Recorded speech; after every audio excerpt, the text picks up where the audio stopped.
KF-21 양산 1호기가 이달 말 공개될 예정입니다. 이제 개발 단계를 넘어 실제 전력화 단계로 들어가는데 어떤 의미가 있다고 보시나요?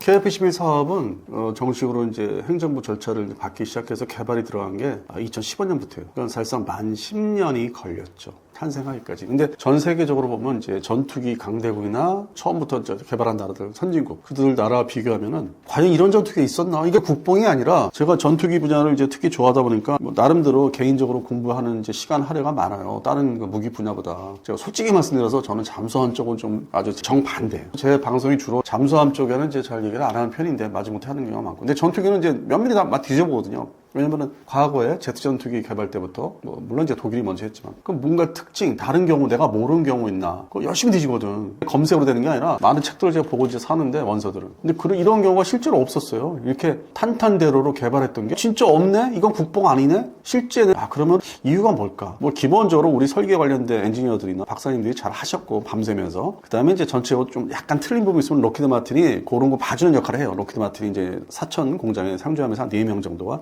보여주면은 그런 걸 다 수정 보완을 하죠. 그렇게 해도 이렇게까지 갑자기 불시착한다든지 옆에 나라 대만의 경국 전투기는 뭐 추락한 적도 있고 스웨덴 그리펜도 뭐 그런 일이 있었고 물론 이제 일본의 F2는 이제 뭐 추락 뭐 이렇게 중간에 개발하면서 그러지는 않았는데 우리는 그거 하나도 없이 그래서 가만히 따져보니까 어떤 컴퓨터 반도체의 힘인 것 같아요. 그 소프트웨어 문제. 그다음에 소위 말하는 이제 프랑스의 다소 시스템사의 캐드캠 뭐 이렇게 동원하는 게 아주 오래전부터 사용할 수 있었으니까 그게 한국에 들어온 지 꽤 됐고 T50 때부터 그런 이제 소프트웨어 문제 뭐 가상 시뮬레이션 돌려볼 수 있는 거 사고를 이제 사전에 방지하기 위해서 그런 측면에서 상당히 일단 탄생부부터 상당히 성공적이고 그리고 이제 무엇보다도 10년 전부터 중국의 항공 위협, 탄도탄 위협, 순항미사일 위협, 뭐 항공모함, 구축함, 중국판 24, 그다음에 원자력 추진, 뭐 SSN 공격 잠수함 상당히 증가를 해서 10년 전에는 이제 우리는 뭐 그런가 보지 일본 상대로 뭐가 늘리네, 미국 상대로 했는데 지금 10년이 지나고 나서는 서해안 그 뭐 수심이 뭐 낮다고 해서 잠수함이 뭐 왔다 갔다 안 하는 것도 아니고 그러니까 수상으로 또 다니는 게 있기 때문에 칭다오 같은 데 나오려면 그런 문제도 있고 항공모함 특히 내려오잖아요. 그쪽 부대에도 배치가 돼서 그런 측면에서는 이제 중국 전력이 현대화가 어느 정도 됐기 때문에 한 뭐 70% 정도 이상 올라왔어요. 센터는 아니고 자기들이 생각하는 거예요.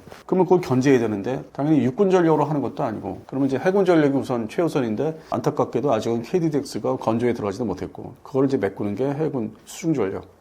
물론 내려와야 되죠. 남해안까지 내려와서 견제가 되는 건데 장보고 3 잠수함 탄도탄을 발사할 수 있는 장보고 3가 배치 1, 배치 2가 있는데 전적으로 북한 해역만 근해까지 침투해서 뭐 아니면 수중 작전을 하는 건 아니고 또 일본 남쪽도 중국도 견제를 해야 되니까 그게 또 비공식적으로 그래서 그런 전력이 이제 겨우겨우 커버를 이제 하고 있죠. 이지스함도 한참 나오고 있고 그래서 그런 측면에서는 이제 해군은 그렇게 하고 있는 거고 중요한 건 이제 공군이죠. 근데 공군은 F-35A 스텔스 전투기가 현재 38대입니다. 2대를 다 긁어먹어가지고 하나는 아예 해체했고 하나는 이제 아예 세워놓고 사용하지 못하고 랜딩 기어 고장났기 때문에 그런 측면에서 38대가 상당히 적죠. 일단 상징성이 있는 건데 발주 대수가 1차가 이제 40대에서 2대 긁어먹고 2차가 20대 거기까지잖아요. 그럼 60대잖아요. 일본은 147대를 더 완비를 한다는데 지금 계속 도입을 하고 있는 그러면 그거를 메꾸고 보충을 해야 되고 그러니까 주변국에 일본을 생각한다기보다는 뭐 그것도 이제 잠재적으로 먼 미래에 가까운 미래에 일어날 수 있죠. 현재는 다카이 총리 쪽하고는 이제 외형사하고는 이제 친하게 지냈는데 결국 뭐 자기 그 사람 입에서 나온 게 독도 얘기 나왔잖아요. 며칠 전에. 잠재성이 있잖아요. 항공전력이 그래 중요한 거예요. 똑같은 전투기를 최소한 많이 갖고 있어야 되는데 지금 상황 봐서는 F-35A를 대량 도입을 못할 것 같아요.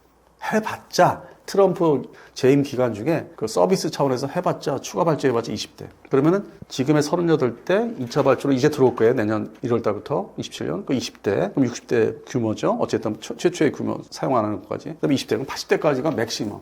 맨 끝이라. 그럼 나머지를 이게 미디엄급 전투기를 가지고 해야 되는데 비스텔스 전투기 가지고 지금 한다는 거는 격추당하는 걸 상정하는 거고.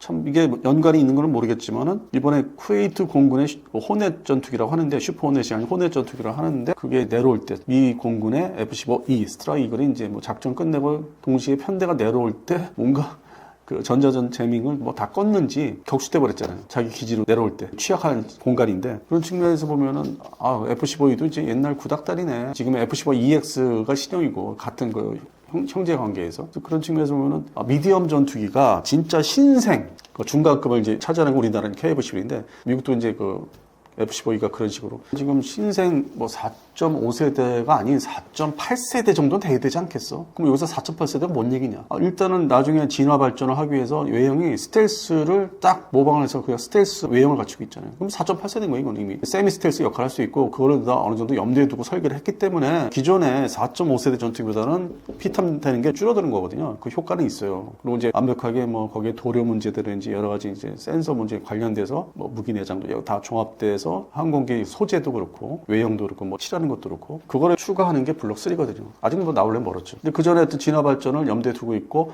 무엇보다도 블록 1, 2에서 3로 넘어가면은 이제 외형이 각기 만들기 때문에 공통성은 있어요. 정비 유지 차원에서 효율성이 있어요. 우리가 블록 3 도입할 때 이거는 완전히 동떨어진 뭐 전투기는 아니고 연속성이 있거든요. 그런 측면에서 우리가 출발을 이번 달에 실전 배치가 될 수 있는 초기 제품이지만 그래도 시작을 했다는 게 의미가 크거든요. 금방 블록 2로 넘어갈 수 있고 그러면 이제 그거 힘받아가지고 해당되는 국방부라든지 예산 타는 게 쉽고 욕심이 우리도 있으니까 그러면 외국에서 수입하는 전투기가 이제 F-35A가 최대 80대까지 끝나고 그럼 그다음부터 이제 국산 전투기 시대로 가는 거예요. 그게 KF-11의 시리즈라는 거예요. 그러면 이제 KF-11의 블록 3까지 가면은 블록 3는 뭐 한 80대 지금은 별도의 120대 그러니까 플러스 80대 정도로 보고 있는데 그러면 이제 바로 이제 우리가 6세대 전투기로 하는 대로 넘어갈 수는 있는데 사실 그것도 6세대를 지향하는 전투기 컨셉을 잡고 개발을 시작하는 거지 바로 처음부터 6세대 될 수 있다고 보지 않아요. 기술의 발전도로 보면은 우리가 어느 날 갑자기 싹 건너뛰는 건 아니니까 다 단계가 있으니까 그런 측면에서는 그때 가서는 이제 이게 6세대 전투기 소위 그게 KF-X라고 할 수 있는데 이때 가면은 소위 6세대 전투기 근접하니까 이거는 이제 5.5 처음에 이제 그게 나올 때 KF-XX가 5.5로 공식적인 이제 표현이 되고 센서가 더 빨리 개발돼서 유입이 되고 합해지면 5.8 가는 거예요, 그것도. 근데 대외적으로는 우리가 6세대야 이렇게 얘기는 이제 할 수 있죠. 수출 시장에서. 근데 어떤 실질적으로는 지금의 제가 소수점을 주는 게 4.8세대까지 보고 있다. KF-11의 블록 2까지는. 그러니까 그런 것처럼. 이번에 탄생을 세계 만방에 알려야 되잖아. 나 드디어 이제 싸울 수 있어. 나가서 막 공중 싸움을 할 수 있어. 이게 상당히 중요한 거거든요. 마치 지금 여러 가지 전쟁 사례가 러우 전쟁, 여러 차례 지금 중동 전쟁, 이란전 포함해서. 그다음에 중간에 인도, 파키스탄 항공전이 작년 5월 때가 상당히 이슈였잖아요. 아니 저 중국제 수출형 J-10C 가지고 거기서 미사일 쐈는데 인도 라파를 격추했다고? 그게 도대체 미사일이 뭐야 했더니 PL-15라는 서방 측 미티어 미사일을 카피를 사실 그러니까 카피라는 게 꼭 불법이라는 게 아니라 트렌드를 이제 모방해서 그대로 자기들이 완성시키면 성공한 거니까 여러 가지를 조합을 해서 일부 기술도 뭐 훔쳐온 것도 있고 일부 기술도 일반 민수 기술에서 사가지고 결합을 시키면 되니까 군용으로 성공을 한 거죠. 그래서 그런 측면에서 우리가 볼 때는 공대공 전투도 중요하다. 왜냐 서해안에서 우리가 바로 태안반대 되게 가깝습니다. 상당히 뭐 칭다오 함대는 좀 위지만 근데 비행기로 인천공에 타고 가면 1시간 거리지만 뭐 아래이든 칭다오 가보니까 1시간 밥 먹을 시간도 없어. 그렇지만은 그렇게 가깝기 때문에 우리가 중국하고 전쟁할 거는 아니지만은 과거에 80년대 그 역사를 뒤져보니까 당시 중국 공군 해군항우대 미그 19 그게 J6라는 건데 중국명이 J7 그것도 미그 21 버전이죠 중국판 4차례인가 망명을 그 덕분에 우리가 수시로 막 그냥 사이렌 울릴 거 민방위 그러던 시절이 80년대 초중반이었어요. 그만큼 가깝다는 거예요. 우발적인 전쟁이 아니고 우발적인 공중전이 어떤 부닥칠 수가 있는 건데 상대 전투기가 J20이냐 그 밑에 J16 시리즈라든지 아니면은 J10의 아주 최신 버전, J10C의 뭐 더 개량 버전이 있다든지. 그 정도는 지들이 선택해서 투입을 하니까 초계 비행을 또 우리를 이제 뭐 이렇게 견제하기 위해서 그 상황에 따라서 KF-11 역할이 상당히 중요한 거죠. 이걸 서해안 영공 상공에 띄웠을 때 그거를 이제 평상시 밀어내다가 우발적인 공중전이 있었을 경우에. 왜냐면은 1958년도에 금문도 전쟁이라고 이제 있어요. 대만과 중국이. 그때 핵심은 포격전은 두 번째고 공중전이었어요. 근데 그 당시에 F-86 F-세이버 대만 공군의 전투기가 사이드와인더의 최초 사격 했던 시기가 그때고 반면에 중국 공군은 나름대로 6.25 전쟁 때 미그 15가 격추를 잘 되니까 미그 17을 이제 개량된 미그 17을 투입을 해서 했는데 몰랐던 미사일의 격추가 많이 됐거든요. 그랬던 것처럼 우발적으로 그런 공중전은 일어날 수 있다. 가능하다. 물론 방지하기 위해서 중국과 우리 대한민국 국방부하고 핫라인 뭐 이런 거를 설치해서 서로 협의한다고 다시 살리고 있는데 먼 미래 아니면 가까운 미래에 이제 KF-11이 그런 역할 대비를 할 수 있는 그리고 일단 가지고 있으면은 중국도 생각이 있죠. 저렇게 되면은 대한민국 공군이 질적으로도 향상이 되겠네. 과거의 3세대 F4 팬텀이나 F5 시절이 아니네. 4.5세대 이상의 전투기를 대량 보유한 국간에 물론 이제 F-15K가 A사 레이더를 장착하기 전인데 그것도 시간은 걸리지만은 뭐 또 조만간 2030년까지는 진입을 할 테니까 4.5세대로. KF-16은 U 업그레이드 버전은 지금 어느 정도 60%까지 이제 도달했으니까 개량 사업이 4.5세대 됐죠. 섞여 있죠. 물론 4세대요. 그다음에 제일 낙후된 저번에 공중 충돌했던 F-16 피스브리지 초기형도 있는데 그건 뭐 30대 정도니까 점점 우리가 4세대 전투기도 줄이는 거죠. 3세대도 조만간 이제 없어야 돼요. 30여 대 남아있는 KF-5 수원기지 그게 가장 먼저 없어질 거예요. 그러면서 KF KF-21이 점점 이제 양산 40대, 60대, 80대 들어가면서 현대화가 제대로 되면 단단한 공군 전투 전력이 되는 거잖아요. 2032년이면은 중국에서 평가할 때 대한민국이 5세대 전투기 가지고 있고 공식적으로 된 F-35, 그다음에 4.5세대 전투기로 다 도배를 했네. 근데 거기서 4.8세대로 평가해 줄 수 있는 KF-21이 120대야 이렇게 되는 거죠. 그러면 야, 그 서해안에서의 쌀데기 잘만이 집중해야 되는데 쌀데기 없이 거기 뭐 견제 비행 같은 거 하지 마. 그냥 대만 양안만 집중해 이렇게 돼버린 거거든요. 작전 세력들이 위에서 지휘부가 한 군데만 집중해. 괜히 불필요한 그 일을 만들지 마. 저쪽 공군 전력, 전투기 전력 만만치 않아. 망신당할 일이 생기지 만들지 마. 이렇게 할 수 있는 거거든. 야, 저 밑에 집중해.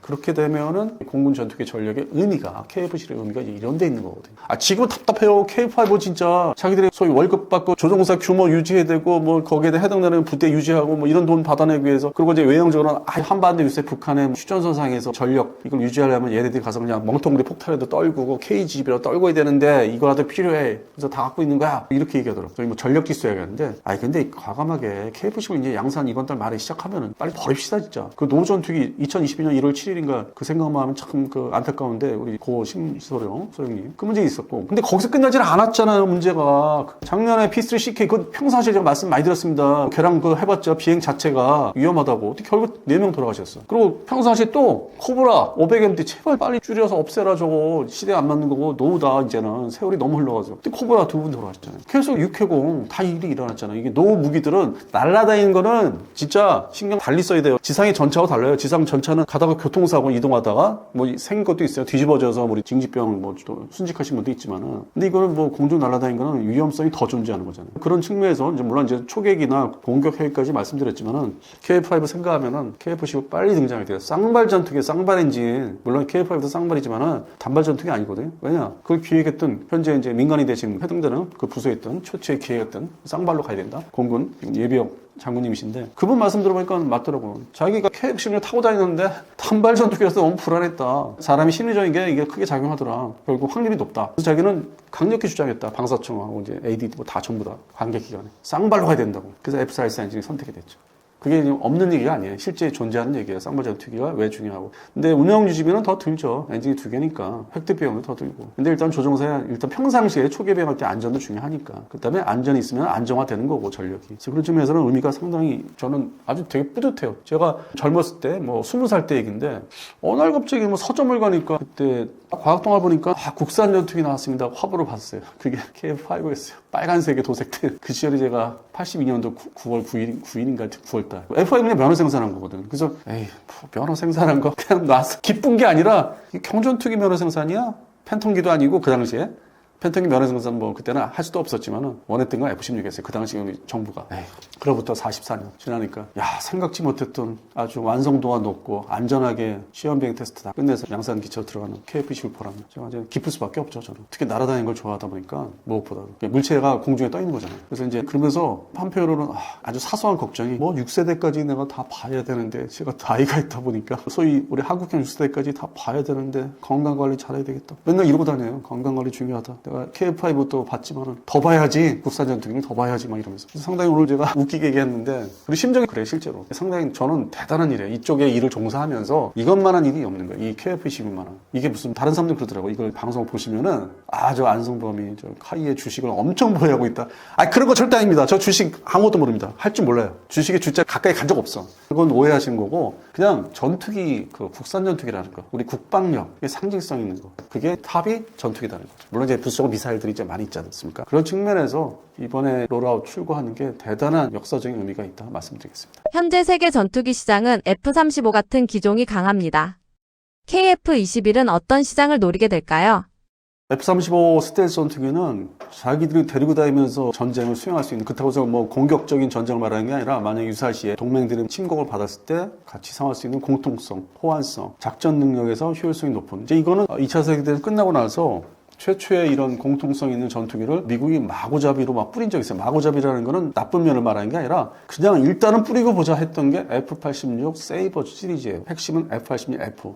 거기에 혜택을 받은 게 대한민국 공군이 제트 전투기 최초 보유한 게 세이버였고, 일본은 우리보다 미국이 더 그런 면에서 관리를 하니까 300대까지 면허 생산했어요. 그 막판에. 그때 이미 초음속 전투기 시대로 넘어가고 있었는데, 그다음에 유럽의 이태리 이제 면허 생산을 F-86 앞에 코달리 레이더 달린 전투기로 해서 개량용으로 대량 생산을 시켰고, 그다음에 영국도 자기들이 호커 헌트라는 동급의 전투기 생산이 늦으니까 빌렸었어요. 미국을 얘기해서. 전 세계적으로 자기들의 동맹, 그다음에 아주 아끼는 우방국한테는 그렇게 세이버로부터 이제 시작이 된 거예요. 뿌리는 거를. 근데 이거는 뭐 전투기가 지금 스텔스 같은 개념이 아주 고성능이라고 할 수는 없고, 이미 초음속 전투기로 들어가던 시절이고, 시절별로 이제 그 공통점이 있어요. 미국이 뿌리기 시작하거나 돈을 이제 아주 저렴한 가격으로 판매한 전투기 시절이 다 흘러갑니다. 최종적으로는 2001년에 미국이 작정을 하고 발표를 합니다. 그동안에 유럽 중심의 서유럽 공군하고 미국 공군 해병대까지, 해군 포함해서 전투기를 단일화시키자. 공통 전투기, 미국뿐만 아니라 동맹국에 사용하는, 그렇게 탄생했기 때문에 이거는 자기들이 2001년도에 기획했던 나라들한테만 파는 거예요. 예를 들어서 뭐 유럽은 거의 다 좋든 싫든 프랑스 빼놓고 다 지금 발주하는 입장이고, 독일 뭐 스위스 할 것 없이, 뭐 이태리 할 것 없이, 스페인은 원래 프랑코 총통 때부터 뭔가 나토에 억지로 끌려들어 입장이에요. 그 과거 역사를 뭐 잘 아시는 분은 알잖아요. 그게 나치 히틀러 때는 어땠고, 뭐 1936년 내전 때는 어땠고, 스페인은 이번엔 또 입장을 달리 했었고, 이란전에 대해서. 거기 일단은 그래서 보류하는 나라고, 캐나다는 결국 뭐 안 산다고 했다가 수량을 줄여서 아마 살 것 같고, 그게 너무 대량이 88대 보유하면 힘들고, 30원은 딱 정해진 국가에 판매하는 거예요. 그럼 아시아에서는 전체적으로 보면은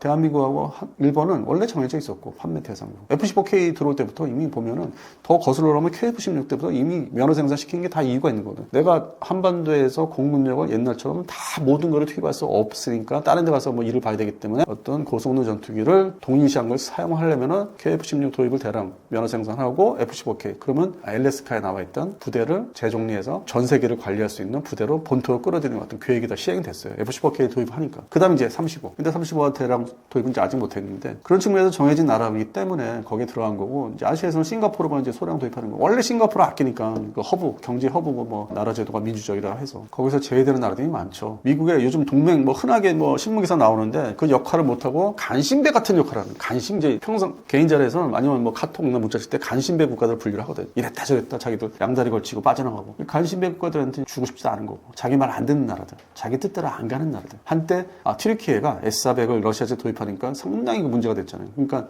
F-35 만드는 거 못 줘. 돈 냈다고 아이 몰라 못 줘. 나 떼어먹을 거야. 뭐 이런 식으로 막 강짜를 부렸다가 이제는 튀르키예 에르도안이 S-400 갖다 버릴 테니까, 처분할 테니까 주세요. 뭐 이렇게 지금 그런 상황이고, 그런 전투기에 F-35는 하나의 미국의 군사력의 상징성, 동맹의 상징성이 있는 무기고, 거기에 들어가지 못한 나라는 그러면 이거 어디 가서 스텔스 전투기 사지? 뒤져보니까 첫 번째, 러시아? S-57? 대량 생산도 안 하고 지금 전쟁하니까 돈 거의 다 쓰고, 대량 생산 체제가 구축도 안 되고 나올 기미가 없어. 언젠간 나오겠지, 수출 시장. 근데 지금은 아니야. 그러면 중국으로 가야지. 중국 가니까 J-20은 미국의 F-22처럼 파는 전투기가 아니야. 시장에 안 내보내. 그리고 대신 대타가 뭐 J-31에서 시작한 J-35. 근데 알고 보니까 이것도 미국을 견제하기 위해서 양산 직전에 시제품을 이제 항공모에서 이제 뜨고 내리는 것만 보여준 거예요. 그 테스트는 이제 성공했다는 걸 보여주기 위해서. 근데 대량 생산 가려면 이것도, 왜냐면 J-20이 또 있으니까 J-20을 1000대까지 만들어 하니까 그 관련돼서는 이게 다 안 됐잖아요. 중국이라 하더라도 또 다른 넘버2 스텔스 전투기를 집중하기에는 여러 가지 조달하는 게 엔진부터, 왜냐면 J-20에 집중하니까. 그러니까 수출 시장이 이것도 말로만 그렇지 당장 나오기 어려운 물건이에요. 가까운 시일 내에, 5년 이내. 그러면 이제 돌아다 보니까 러시아, 중국 그렇지. 일단 당장 물건 살 수 없지. 상징성이 너무 강하네, 중국 것도. 그러다가 이제 튀르키예, 칸. 얘네들은 또 다른 관심의 역할을 하는 게, 대한민국의 모든 전차, 자주포 그대로 기술 도입해서 돈 주고 산 거지만 그대로 카피 떠서 돈 주고 사가서 수출시장 나와서 우리가 어디 가면 옆에 따라 붙어가지고 더 싸게 준다는 그런 모습을 보이고, 대량 생산도 못하면서 알타이 전차 1년에 10대 맞는데요. 그것도 신경 써서 집중해서 10대래요. 1년에. 그러니까 뭔가 이 문제가 있는 거죠. 생산 라인 그 관련 조달하는 것도 그렇고, 뭐 주포나 뭐 엔진. 그러고 나서 이제 전투기는 KT-1급. 이름도 어려워요. 왜? 후르 시리즈인데 KT-1 똑같은 걸 만들어서 설치고 다니고, T-50 똑같은 후르제트 똑같아요. 사실상 그 성능은 어떤 그 클래스가. 그다음에 이제 KF-10을 흉내내서 그대로 뭐 처음부터 5세대 전투기 하는 칸. 근데 이게 제대로 자기들 자국군 배치하고 생산해서 운영하고 시작하고 수출 시장에 나오려면 얘도 5년 이상 걸려요. 아무리 지들이 노력하도 해봤자, 개발 완성이 서두르고 해봤자 5년 플러스 또 양산 들어야 되지. 그것도 5년. 지금은 너무 초기이기 때문에 10년을 봐야 되는 거죠. 그러니까 5 플러스 5 플러스 하면은 10년, 최소 10년을 봐야 되기 때문에 그 사이에, 그러면 살 물건이 없잖아. 스텔스 전투기 같은 유사한 것도 없잖아. 그럼 결국에는 급하니까 지금 스텔스 전투기는 일단 돈 좀 그거는 딴 데 쓰자. 급하니까 당장 4.5세대 전투기. 그 뭐였냐? 뒤에 나팔이 있는 거야. 레이더를 갈아 끼운 4.5세대. 그 시스템이나 디자인이나 모든 건 이미 80년대 말에 등장한 겁니다. 라팔이 과거에 이제 미라주 3전투기가 한참 팔리듯이 여기저기 이구동성 뭐 서로 사겠다고 했던 시절이 있었어요. 70년대부터 80년대 초반까지. 이제 그런 식으로 라팔에 필이 꽂혀서 그러다 몰려가는 거고, 일단 급한 대로 항공전력이 꼭 공중전뿐만 아니라 이제 지금 이스라엘과 미국을 보니까 이란 들어가는 보니까 지상 공격이 중에 정밀하게 공격하는 게 어느 정도 컨셉을 이제 완성시킨 게 라팔 전투기거든. 라팔 3D 있고 F4, 더 나가서 F5까지 개발한다는데. 그게 이제 지금 아주 득세를 하는데, 뭔가 이제 득세하는 게 조만간 이제 불이 꺼지면은 기다리는 거거든. 그 물건을 도입을 이제 하면서 5세대 전투기 어디 이제 물건 안 나올까 기다리는데, 지금 말씀드렸다시피 CDK 5+5 10년 걸리고, J-35도 2030년 넘어야 될 것 같고, 수출 시장에 나오려면. 그리고 가장 먼저 번호표를 뽑은 나라가 파키스탄이거든. 나 먼저 주세요, 형님. 저 인도 견제해야 됩니다. 그러면 이제 중국에서는 너 먼저 주는데, 야, 지금 인도 공군이 스텔스 전투기 없는데 뭐 이렇게 급해. J-10C 엑스포트 버전이나 더 내가 줄 테니까 그거는 계속 쟁여 모아. 그러면 이제 인도는 거기에 맞대응해서 나팔을 지금 더 살까? 100대를 더 사는데 면허 생산을 해야 되겠다. 이러고 있는 거고. 추가로 있고 뭐 200대 규모로 가져갈 것처럼. 그러니까 해당되는 지역은 인도, 파키스탄은 4.5세대에 머물고 있고. 자, 그러면 여기서 이제 인도네시아 얘기할 수 있습니다. 인도네시아도 같은 입장이죠. 없는 돈에 요것저것 돈 쪼개서 살 수 있는 게 뭐야. 그러면 이제 라팔이 먼저 그래서 들어오기 시작하고. 지금도 그런 입장이고 라팔부터 사자.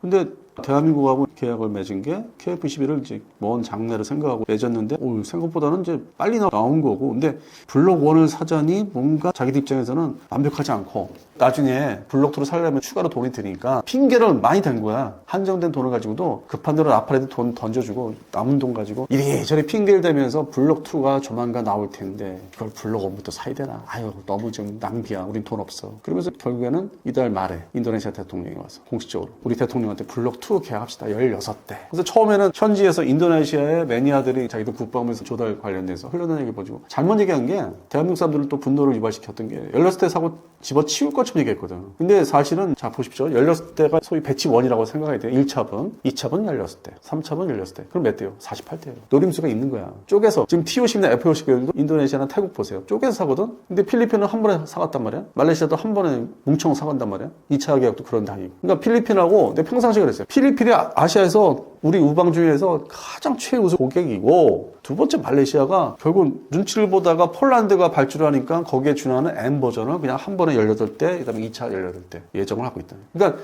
필리핀, 말레이시아는 우수 고객이 들어갑니다. 근데 좀 쪼잔한 고객은 태국이에요. 태국은 2대, 이번에도 2대 가져갈 예정이에요. 2대 계약한 게 있거든요. 그 T-50 TH 버전 공격할 수 있는. 근데 그거 가지고 캄보디아에서 공습하는 전투기, 준 전투기로 팔 수 있냐고 막 우리한테 항의하는데, 뭐 중요한 건 뭐 아닌 것 같고, 우리가 수출을 이미 계약을 했기 때문에 파기할 수는 없고 그런 상황이고, 인도네시아는 2대 이런 식으로 가져가거든. 그래서 인도네시아는 불량 고객을 일단 지금 오늘 기준으로 저는 말씀드린 게 철회하고 조금 쫀쫀한 고객님이다. 이번 달 말일날 와서 대통령 만나서 얘기를 할 테니까 실무자가 계약하게끔 아마 그거 지켜보면서 계약해서 펼치는 거 있잖아요. 펼치는 거.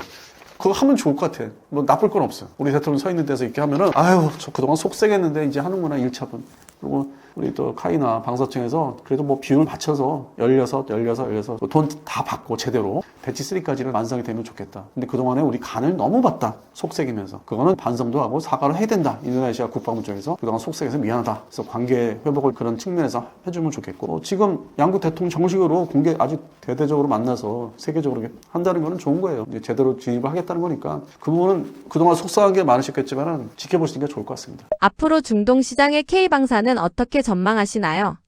1차적으로 현재 이란전이 끝나지 않은 상태에서 지대공 미사일, 대탄도탄 미사일이 이제 급하고, 그 다음에 두 번째는 엔티드론, 그거를 막을 수 있는 방공 체계들을 계속 수소문을 할 거예요. 유럽 갔다, 미국 갔다, 뭐 우크라이나도 섭외를 할 것이고, 대한민국에도 근본적으로 없는 건 아니니까. 근데 아랍에미리트 같은 경우는 대한민국의 큰 방산업체, 뭐 대한항공은 이제 공격용 그 드론이고, 방어 체계를 또 만드는 하나 시스템이나 LI 넵선들 이렇게 그 밑에 협력업체들이 있으니까 그런 부분이 돈을 자기들이 투자해서 만들어서 가져가려고 할 거고. 그래서 일단은 급한 대로 그런 대탄도탄 미사일, 그리고 엔티 드론 무기들이 아주 득세할 거고, 근데 전차는 미뤄질 거예요. 돈의 우선순위에 있어서 수출이 얘기는 됐었는데 현대화를 해야 되는 게 우선순위가 아니죠. 당장 날라오는 거 막아야 되니까, 또 향후에 지금 잠재성이 크기 때문에 막아야 되고, 만들어서 쏠 수 있기 때문에 어떤 거를 깨고서. 그다음에 두 번째는 반대로 중거리 탄도탄을 이란이 사용을 많이 한 거죠. 장거리는 아니고. 그럼 반대로 이쪽도 잠재적으로 공격을 할 수 있는 방어 무기뿐만 아니라 공격용 무기로 천무 그 시스템에서 발사할 수 있는 뭐 500km 미만, 490km 미만의 한국형 이제 천문 시리즈, 탄 시리즈 1, 2, 3가 있는데 폴란드는 이미 도입을 하고 있고 뭐 CTM 뭐 그 시리즈가 있잖아요, 이름이. 그거에 이제 준하는 거를 이제 요청을 할 거예요. 그럼 미국도 이거를 뭐라고 할 수 없고 탄도탄의 확산을 이제 막을 수 없는 게 단거리에 있어서는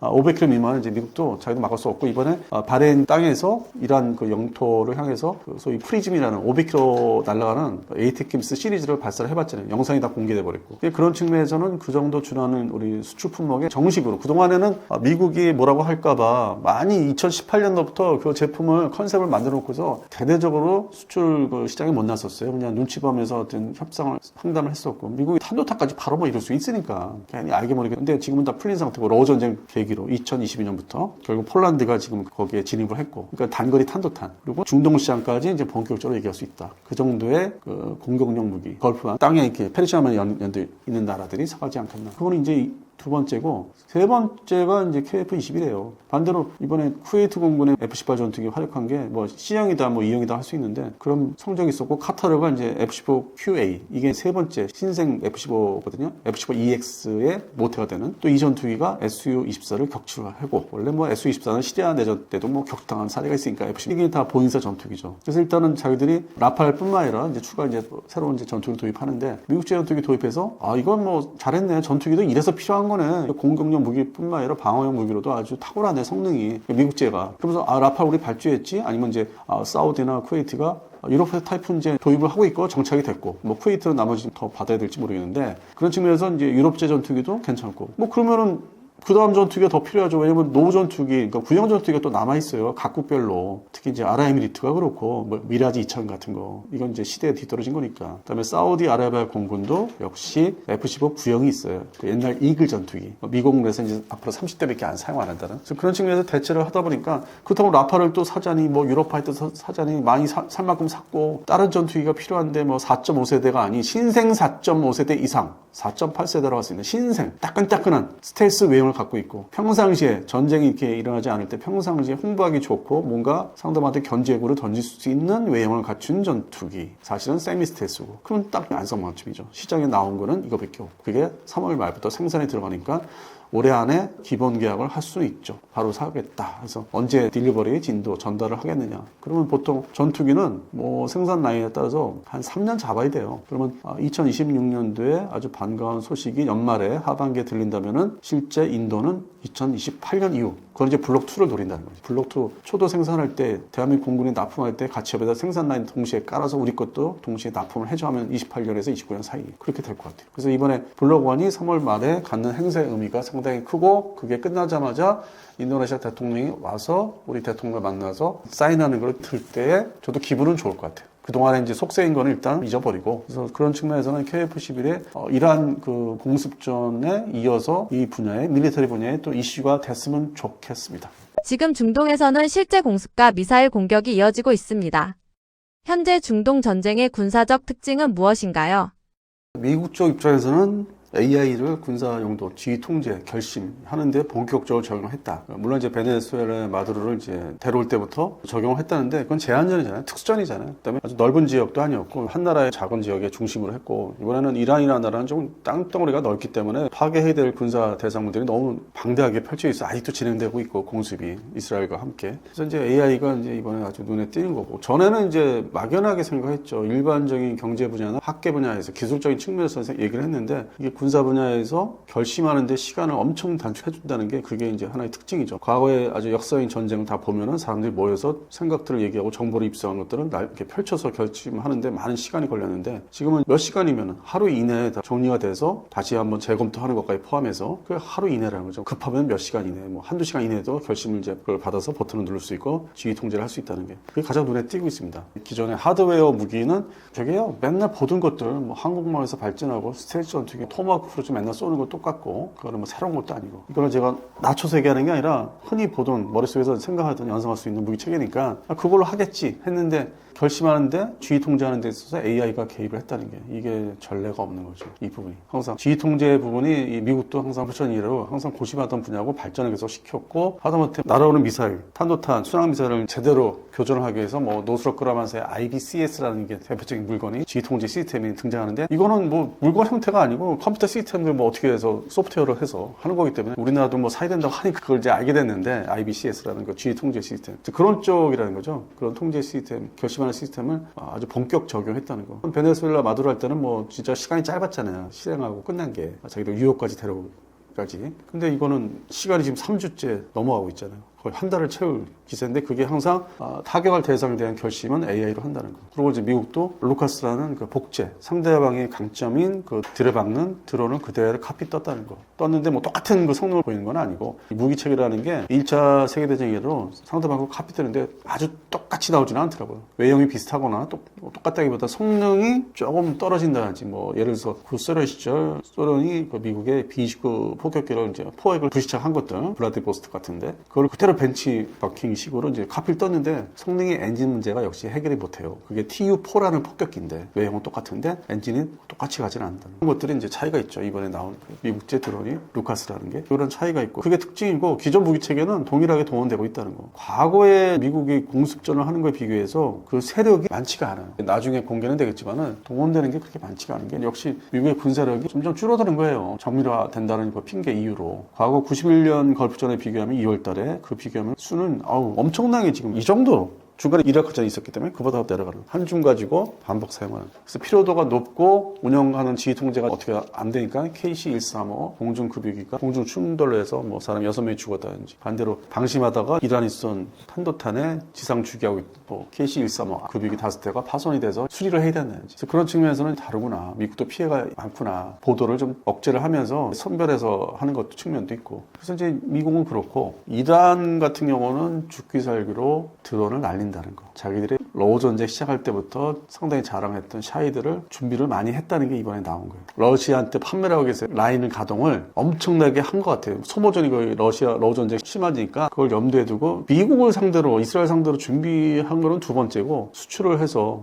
수익을 가져오기 위해서 하다 보니까 지금은 이제 자기들 그 수출 물건들을 돌려서 이제 사용을 하는 것 같기도 하고. 그리고 탄도탄은 뭐 93년부터 본격 자기들이 여러 종류를 만들어 왔기 때문에 그동안 비축이 많이 되지 않았나. 그리고 우리가 몇 년 전부터 영상 접하는 거고 사막지대에서 막 쏘는 거 있죠. 뭐 이상한 미사일들. 그러니까 스커드 같지 않은 또 더 큰 미사일들, 탄도탄들. 그게 실제로 존재를 했다는 거죠. 여러 가지 비축을 해놔가지고. 왜냐면은 뭐 미국하고 완전 등을 돌리고 단교를 하면서 1980년에서 88년 그 이란 이라크전 때 제레스 전쟁 때 그때 바로 따끈따끈한 그 도입한 미국제, 영국제, 뭐 전투기 전차. 그때 많이 소모가 됐어요, 사실은. 잘 써먹기는 했는데 손실도 많았고 그 집중 사용을 전쟁이니까 가동하다 보니까 가동률이 나중에 전쟁이 끝난 다음에 떨어지고 그게 점점 쌓이고 쌓여서 이 재래식 전력이 도입을 할 수 있는 건 아니었기 때문에 러시아한테는 제한적인 거였어요. 미국의 제재에 그런 수출을 못하게 감시한 것도 있었기 때문에 그래서 재래식 전력은 뭐 전투기, 전차들이 특히 전투기죠. 전투기나 이제 이런 수송기 뽀개지는 거 봤지만 함정 이제 제대로 조달이 안 되니까 그냥 장부상의 숫자상의 보유 숫자죠. 유명무실한 가동이 제대로 안 되는. 근데 미국은 이제 그것도 없애야 되겠다 해서 이번에 영상을 일부 공개를 하잖아요. 한편으로는 자기들이 이란 애들이 활약을 내보낼 수 있는 전력이 아닌데 자기가 그 옛날에 50년 전에 팔았던 상표라고 할 수 있는 상징성 그거를 지운다고 할까요? 자존심 팔았는데 저게 적국의 무기가 됐으니까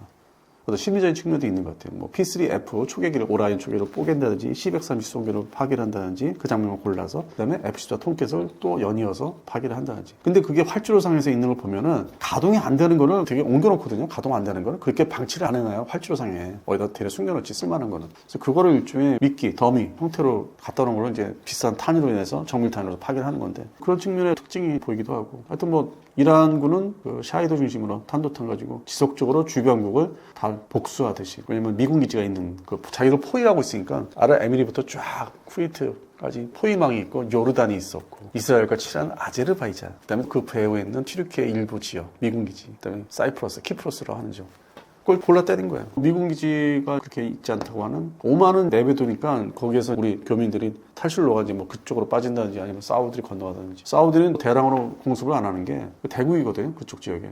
대국이니까 만약에 보복전을 하면은 이건 이제 본격적으로 돌이킬 수 없는 이제 상황이 되니까 마치 미국, 이스라엘, 사우디가 덤벼들면은 뭐 걸프전 같은 형태가 돼버리니까 일단은 제한적으로 미국 기지 있는 데만 타격하는 거고 거기서 가장 만만한 거 잘난 척 하던 나라 뭐 소위 관광가 무슨 여러 가지 도시를 사막에 세웠다. 평상시에 눈에 꼴 같지 않다고 하는 뭐 그런 거 있잖아요. 약간 안 입고 왔던 거. 그러니까 실미적인 거. 그러면서 미국 기지가 주둔하고 있고 그리고 거리상으로는 이 지형을 딱 보니까 가깝고 사거리가 그러니까 복합적인 거예요. 아랍에미리트를 집중적으로 때리는 거는 그런 심리적인 거. 또 일반인 우리 사람들 간에 잘난 척하는 그런 거를 이제 국가적으로 보면 그 인프라 구성된 거를 이번에 내가 다 부셔줄게. 너 그러고도 어떻게 잘 살 수 있을 것 같아? 부셔줄게. 그게 많은 것 같더라고. 아랍에미리트는 작은 나라고. 왜냐면 사우디가 큰 나라고 거기에서 독립한 나라들이 아랍에미리트, 뭐 조그만 바레인, 뭐 카타르 뭐 이렇게 형성돼 있으니까 만만한 나라를 이제 골라서 때리는 거고 투발되는 숫자가 집중적으로 될 수밖에 없고 거리가 한쪽 지형 가깝고 그런 복합적인 거예요. 딱 한 가지는 아니고. 현재 중동에서 군사 충돌이 이어지고 있습니다. 이 상황이 얼마나 확대될 가능성이 있다고 보시나요? 앞에 있는 나라들을 이제 친미국가들을 때리는데 이게 전통적으로 종교적으로 뭐 그런 게 한편에서 그런지 페르시아 국가고 이쪽은 뭐 아랍 국가라고 해서 우리 학자님들은 뭐 다른 사람들이다 얘기해서 구별을 지려고 했는데 결국 종교적인 이슬람 종교로 따지면은 근본적으로 서로 이제 싸울 수 없는 이스라엘이 아니기 때문에 그런 측면에서는 피해를 봐도 꾹 참는 거죠. 그리고 반대로 대국인, 중동의 대국인 사우디가 아니고 군소국가들이거든요. 그 나라들이 모여있는 게 미국한테 눈치도 보는 것도 있지만 자기 사우디 눈치도 보는 것도 많고 그러다 보니까 이제 이게 무슨 걸프전 때처럼 뭐 이집트까지 포함해서 그 당시에 다 와 하고 모여가지고 뭐 유럽도 모여서 이라크 후세인은 때려잡자 했던 91년도 2월 달에 그런 성격이 아니고 서로 이제 다자외교라고 해서 여러 나라 또 묶여있고 나중에 생각하고 있고 이 기간을 참으면은 다시 뭐 살 수 있다. 이제 그런 생각도 있고 석유를 또 수출을 이제 주로 하기 때문에 자기들 그거 아니면은 뭐 수출 상품이라는 게 또 제한되고 없으니까 그런 측면에서는 좀 확전은 안 될 것 같고 하다못해 튀르키예도 상당히 뭐 그거를 이제 자기들이 자제를 하는 것 같아요. 나토 국가이면서도 중동 국가에 같이 붙어 사니까 그런 측면에서는 뭐 우리가 뭐 생각하듯이 확전은 없을 것 같아요. 그냥 미국 이스라엘이 일으킨 전쟁으로 이제 국한시키는 거죠. 유태 국가하고 이제 미국에 제한된 항상 뭐 전쟁을 일으킨 나라다. 자기들은 그런 지역이 아니다. 나라가 아니다. 그래서 확전은 여러 가지 이해관계가 경제적 측면도 있기 때문에 안 할 것 같고. 근데 이게 이제 문제는 어느 정도 정리가, 종식이 휴전이든 뭐든 간에 끊어줘야 되는데 그 부분이 이제 좀 예측이 안 되는 거죠. 트럼프가 끝장을 보려고 하는 것도 있는데 과연 이런 항공전, 서로 공습전을 해서 아주 결정적인 성과가 있겠느냐.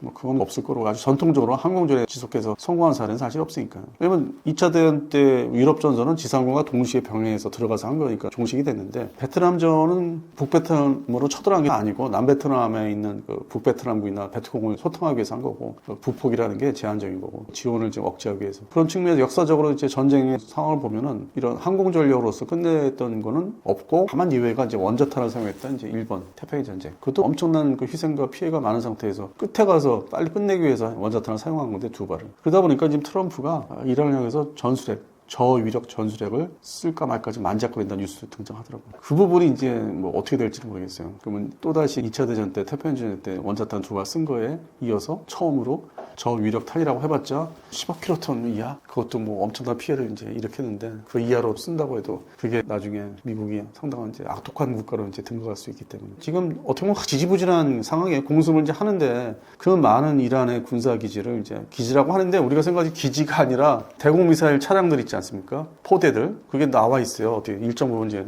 흩어져서 뭐 대대급 이하들이 흩어지면 하나씩 다 부시다 보니까 파괴해야 되다 보니까 지루하게 진행되고 그걸 사전에 위치 변동을 다 찾아내려면 정찰 위성이나 여러 가지 정보를 또 융합해야 되고 또 AI를 거치는 것도 아무리 시간이 빨라도 거쳐서 타겟을 배정받아야 되고 그래서 그거를 지금 지속하는 거예요. 근데 목표물에는 더미가 많습니다. 가짜. 공중에서 볼 때는 전처럼 보이는데 실제 요즘 유행하는 게 그 풍선 같은 거를 어떻게 형상을 만들어서 배치하고 공중에서 볼 때는 그냥 그걸로 보이죠. 진짜 목표로. 그것도 섞여 있다고 좀 봐요. 이란 공군기지에 있던 각종 항공기들 중에 실제 가동이 안 된 고장난 물건들을 이제 더미 이렇게 내놓고 야 이거 너 목표물로 먹어. 이번에 그랬던 게 많은 것 같아요. 왜냐면 이게 탄착이 돼서 파괴되는 거, 유폭되는 걸 보면은 이게 풍선 같은 형태로 이렇게 부풀려서 했던 거는 그게 무슨 안에 뭐 유류가 있다든지 그게 아니잖아요. 뭐 이렇게 유폭이 될 수 있는 게 아니잖아요. 그냥 펑 하고 터지면서 자체 탄착한 그 폭탄에서 그 폭탄의 탄두만 파괴되는 거니까 영상을 자세히 보다 보면 얼마큼 확산이 되느냐 그냥 작게 터지느냐 그 가짜도 섞여 있다 싶더라고요. 그걸 보면서 뭐 전통적으로 1970년대 이후에 이러한 전쟁에서는 그게 등장을 하기 때문에 이번에는 이 전쟁이 실제 실기 없는 공격을 지속하는 거 아닌가. 확대 가능성은 일단은 없다. 근데 이제 미국과 이스라엘은 소모전에 끌려 들어갔다. 중동 지역은 세계 주요 석유 생산 지역이기도 합니다. 군사 충돌이 확대되면 에너지 공급에는 어떤 영향을 주게 되나요?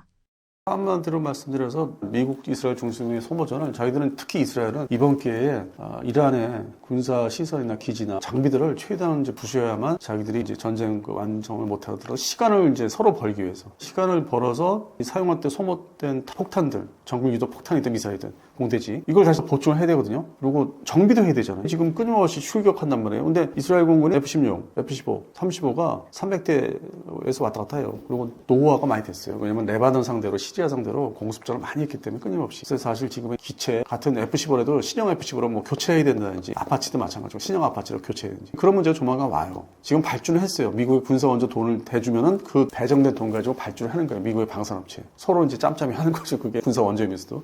근데 이집트는 다른 경우고 이집트의 군사 원조는 다른 거고 성격이. 그래서 이스라엘에 그런 문제가 있기 때문에 빨리 자기도 외형적으로 성과를 거두면서 시간을 지금 벌어야 되니까 재충전을 해야 되는 이제 그런 입장이죠. 미국도 마찬가지고 소모되는 거니까. 동북아시아, 대한민국, 일본, 중국 입장에서는 전쟁이 빨리 종식이 돼야 되고, 그러니까 종식이라는 게 완전히 끝나는 게 아니라 잠재적으로 다시 유발될 수 있어도 빨리 끝내야 되는 걸 기다리고 있는 거죠. 그러니까 에너지 문제가 우리가 과거에 1973년 이후에 4차 중동전 이후에 석유 파동 때문에 석유 비축에 대한 노이로제가 매번 중동에서 이렇게 문제가 생길 때마다 끊임없이 중동에서 이스라엘 중심으로 생겼잖아요. 예전에 시리아 전에 레바논 침공 여러 가지 2006년에 레바논 전쟁. 그래서 그걸 대비해서 이제 비축을 해왔는데 그것도 실제 날짜로 따지면 1년 미만 최장기적으로 비축고를 보면은 안에 들어있는. 근데 하루에 소모량을 보면은 한 200일 정도 버틴다는 거예요. 그러니까 그 전에 에너지를 다시 재개받아서 공급받으려면 뭐 그 전에 이걸 끝내주길 바라는 거죠. 걱정을 이제 하고 있는데 옛날에 막 대비를 안 하던 시절보다 덜한데 우리 또 전쟁 대비하기 때문에 비축 석유도 많고 있는데 저 남쪽에. 그래도 결국에는 소모되는 건 있기 때문에 뭐 무한한 게 아니기 때문에 유한한 거기 때문에 여러 가지 측면에서는 이제 기다리고 있는 거죠. 미국이 좀 그만 좀 하지. 이스라엘도 그만 좀 하지. 그 정도 했으면 많이 한 거 아니야. 그만 좀 하지. 이렇게 본때를 자기들이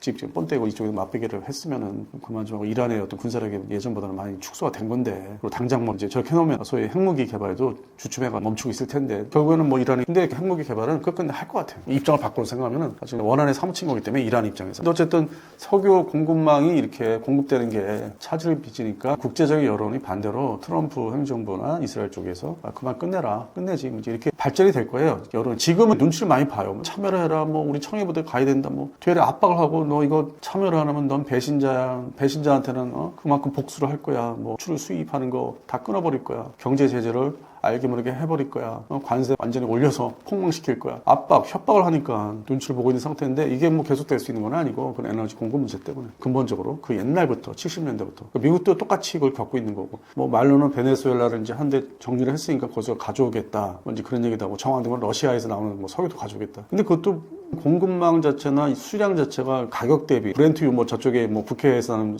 뭐 석유가 뭐 비싸거나 공급하는 게 또 기존의 공급망이 그 유조선 항해망이 이렇게 틀리듯이 그다음에 석유의 질이 종류가 다르듯이 기존에 우리는 이 중동 석유에 그냥 젖어 들어 있었던 거예요. 그게 편하고 그 석유를 가공할 때 불순물 제거도 쉽고 뭐 여러 가지가 거기에 정착이 돼버린 거예요. 이 동북아시아들은 대한민국, 일본, 중국이 이거 바꿀 수가 없는 거고 이런 부분에서는 목소리가 이제 크게 나는 게 공산당으로 돼 있지만은 중국이 미국 상대로 지금 뭐 미국하고 트럼프하고 이제 시진핑 만나는 걸 또 연결한다고 하는데 결국에는 뭐 4월달에 안 하면 뭐 6월달이든지 뭐 할 수 있는 거거든요. 한두 달 지나서 그때 정확한 이제 의제가 되기 때문에 그 전까지는 뭐 트럼프도 좀 정리를 해야 되지 않을까. 외형적인 이제 부풀리기 성과를 이제 내세우면서 개인적으로 새로운 무기체의 패러다임을 잘 받고 인식하고 저도 생각을 많이 바꿨어요. AI가 진짜 무섭구나 결심하는 데 있어서 드론도 콥터 개념의 그거는 소규모 전투용이라면은 그냥 와서 하고 수량미사일처럼 날라오는 거는 이건 작은 수량미사일을 봐야 되겠다. 무섭다. 우리도 갖추자. 이건 이제 생각을 많이 바꿨죠. 그래서 결론은 전쟁이 빨리 일단 가라앉고 이제는 다시 외교 협상을 해야 되는 거. 어쩔 수 없다. 이건 해야 된다. 그런 입장이에요. 그래서 군사력이 무한정이 있는 것도 아니고 양쪽이 그런 측면에서는 빨리 좀 하루라도 빨리 정리가 됐으면 좋겠습니다. 중동은 세계 최대 무기 시장 중 하나입니다.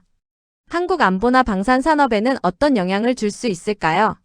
방산 시장이 우리 K방산을 이제 얘기할 수 있겠죠. 뭐 유럽이나 미국 거는 뭐 얘기할 필요가 없고. K방산은 계속 시간이 갈수록 발전은 하긴 하네요. 이게 새로운 무기 장르로 넘어가면서. 근데 저는 이게 자주포 전차, 특히 자주포 사실 개인적으로 지겹다고 했어요. 현장에서 뭐 수도 없이 봤어요. 훈련하는 거를. 99년 이래로. 그래서 지겨운 무기 중에 하나인데, 근데 수출해서 또 아주 이게 득세를 하니까 뭐 그건 어쩔 수 없는 거고 잘 된 거니까. 그러다 보니까 거기에 머물러서 있으면 안 되는데, 이거는 말 그대로 1, 2차 세계대전, 특히 2차 세계대전 때 어떤 주류를 이뤘던 무기 체계지 뭐 베트남전도 아니고, 베트남전 때는 뭐 전차나 자주포가 그렇게 득세한 건 아니었으니까. 그런 측면에서는 우리도 트렌드를 다종다양 물건들이 수출의 시장에 있어서 K자 들어가는 게 이제 뭐 여러 종류가 있잖아요. 문화부터 해가지고 먹거리부터. 이걸 제대로 안착시키고 국가 경제 5가지 품목 얘기하잖아요. 뭐 자동차, 반도체, 뭐 조선, 방산 뭐 이렇게 해가지고 5가지인데 이게 제가 살면서 전례 없는 저기거든요. 발전이에요. 그전에는 생각도 못하고 꿈도 못 꾸던 불과 10년 전만 해도 이게 뭐 되겠어. 이 무기라는 거를 사람들이 근본적으로 거부하고 싫어하는데 일반인들이 나 같은 매니아 출신이나 좋아하는 거지. 10년 전만 해도 아무 생각 없었거든. 근데 이게 남의 불행, 러우 전쟁이 터지면서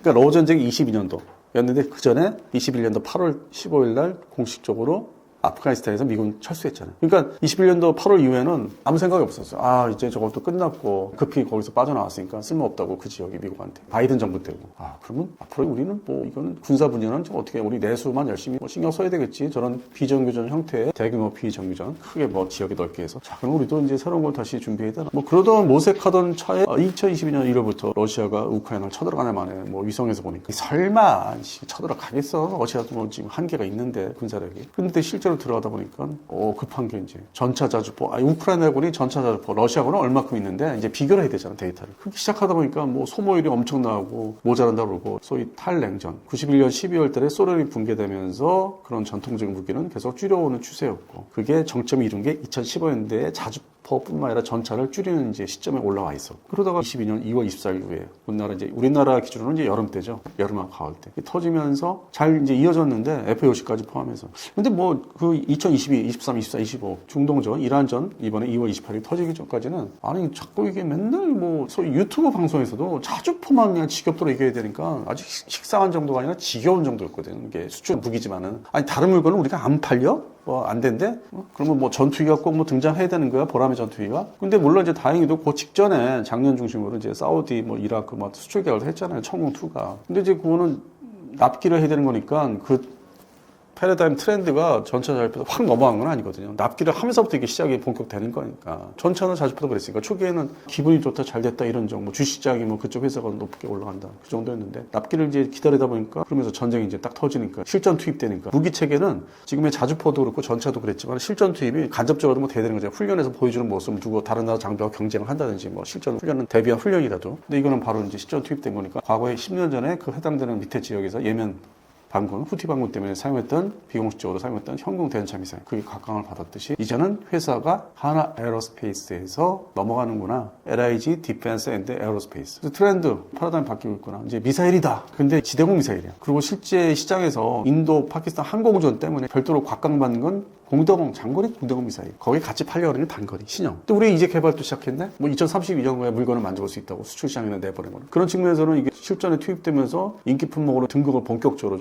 기대를 할 수 있는 게 중동 지역뿐만 아니라 뭐 실제 될지 안 될지 모르겠는데 유럽의 뭐 나라들이 입지를 한다 하는데 그건 끝까지 봐야 되고. 일단은 그 분위기가 유럽 시장까지 넘볼 수 있는 거. 뭐 성사 될지 안 될지 모르겠지만. 그다음에 이제 일부 아시아 국가는 이제 재원 문제가 있는데 뭐 자기들이 새로운 위협을 받는다면은 일부 도입할 수 있고. 물론 이제 필리핀 나라 같은 데는 지동 미사일 여러 개 안 돼. 그건 제외시켜야 되고. 뭐 인도네시아 정도? 거기까지 인도가 모를 거고. 인도도 러시아 지동 미사일 체계로 된 자국화시킨 것도 있고. 또 그 까다로운 인도? 이렇게 기대를 해볼 수 있죠. 그래서 이게 결국 중동의 중심으로 두세 나라가 추가할 수 있어요. 카타르 뭐 이렇게 포함해서. 근데 쿠웨이트는 워낙 뭐 되게 보수적이어서 대한민국 제품이니까. 그러니까 이집트가 러시아 제품을 사용을 옛날에 해봤기 때문에 두세 나라, 이제 거기 확산이 이제 청룡2의 그 미사일 판매가 확산이 두세 나라, 북아프리카 이렇게 쭉 이어지니까. 그리고 유럽에 한 두세 나라 정도 입지를 할 수 있고, 아시아도 한두 나라 정도. 특히 남미는 작전 전투 환경이 그거 아니니까 그러지는 않을 것 같고. 근데 지금 말씀드린 게 한계가 이렇게 보이잖아요. 딱 지금 계약한 나라는 아주 뭐 뿌듯하고 좋은데 위협받는 상태에 따라서 이 고가의 미사일을 도입을 저기까지 될까? 멈출 수 있다는 거죠. 그리고 전통적으로 전투기를 사겠다고 할 수 있잖아요. 그거는 이스라엘과 미국이 아주 폭탄 셔틀을 하잖아요. 끊임없이 옛날부터 거기에 매달리잖아요. 가서 폭탄 셔틀을 경제적이고 격추만 안 되면 좋은 거잖아요. 물론 그 전에 지도공 미사일망을 다 파괴했지만은 그런 측면에서 또 전투기가 또 사 모으는 게 대사가 됐지 않을까. 그리고 부수적으로 이제 잠수함, 그러니까 해당되는 지역이 잠수함을 선호를 안 했는데 작전 그 구역이 뭐 아니라고 그래서 심도 문제도 있고 수심이. 그다음에 이제 전부 다 사우디의 신형 구축함 도입뿐만 아니라 그 걸프한 국가 이렇게 이어진 나라의 해군력이 크지를 않은데 이게 이란을 상대로 적당한 해군력이라 갖고 함대한 미사일 위주의 고속함급으로만 이루어져 있거든요. 쿠웨이트부터 시작해서 그게 초계함 수준을 높여질 것 같아요. 방공 미사일을 탑재한 초계함 이양이면 같은 값이면은 함대함 미사일 이거 의미 없단 말이에요. 왜냐면은 이란군이 해군이 다 전멸됐다고 하지만 외형적으로 함대함 미사일전이 아니거든. 과거에 뭐 포클랜드 전처럼. 그래서 함대공 미사일이 좀 주류가 이루기 때문에 그런 작은 나라, 그러니까 사우디가 아닌 작은 나라 상대로 함대공 미사일, 우리나라 국산 해공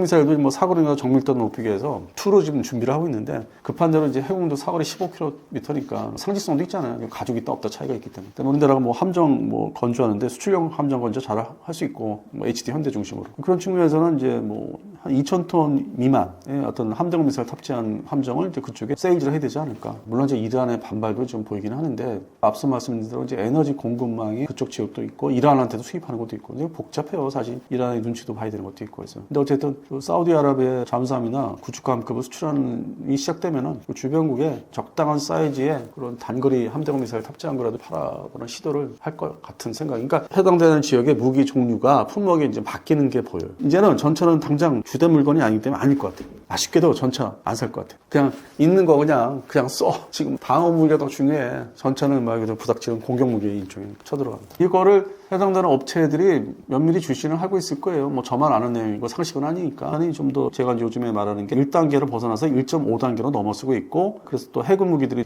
얘기되면은 해군 무기 중심으로 오면 1.8. 그다음에 이제 2단계는 이제 KF-21. 그리고 3단계는 이제 국산 각종 공중발사 미사일과 뭐 레이저 무기라든지 뭐 청광이라든지 3단계 포함돼서 그거는 앞으로 좀 더 기다려야 돼요. 그래서 K방사는 제가 흔하게 얘기하는 게 다니면서 이제 시작이다 이제. 진정한 K방사는 이번에 이란전을 계기로 천궁2가 96%의 어떤 명중률을 기록한 지금부터다. 지금부터 진짜 잘하자. 방위사업청 진짜 신경 쓰세요. 우리 행정부 청와대 더 신경 써주세요.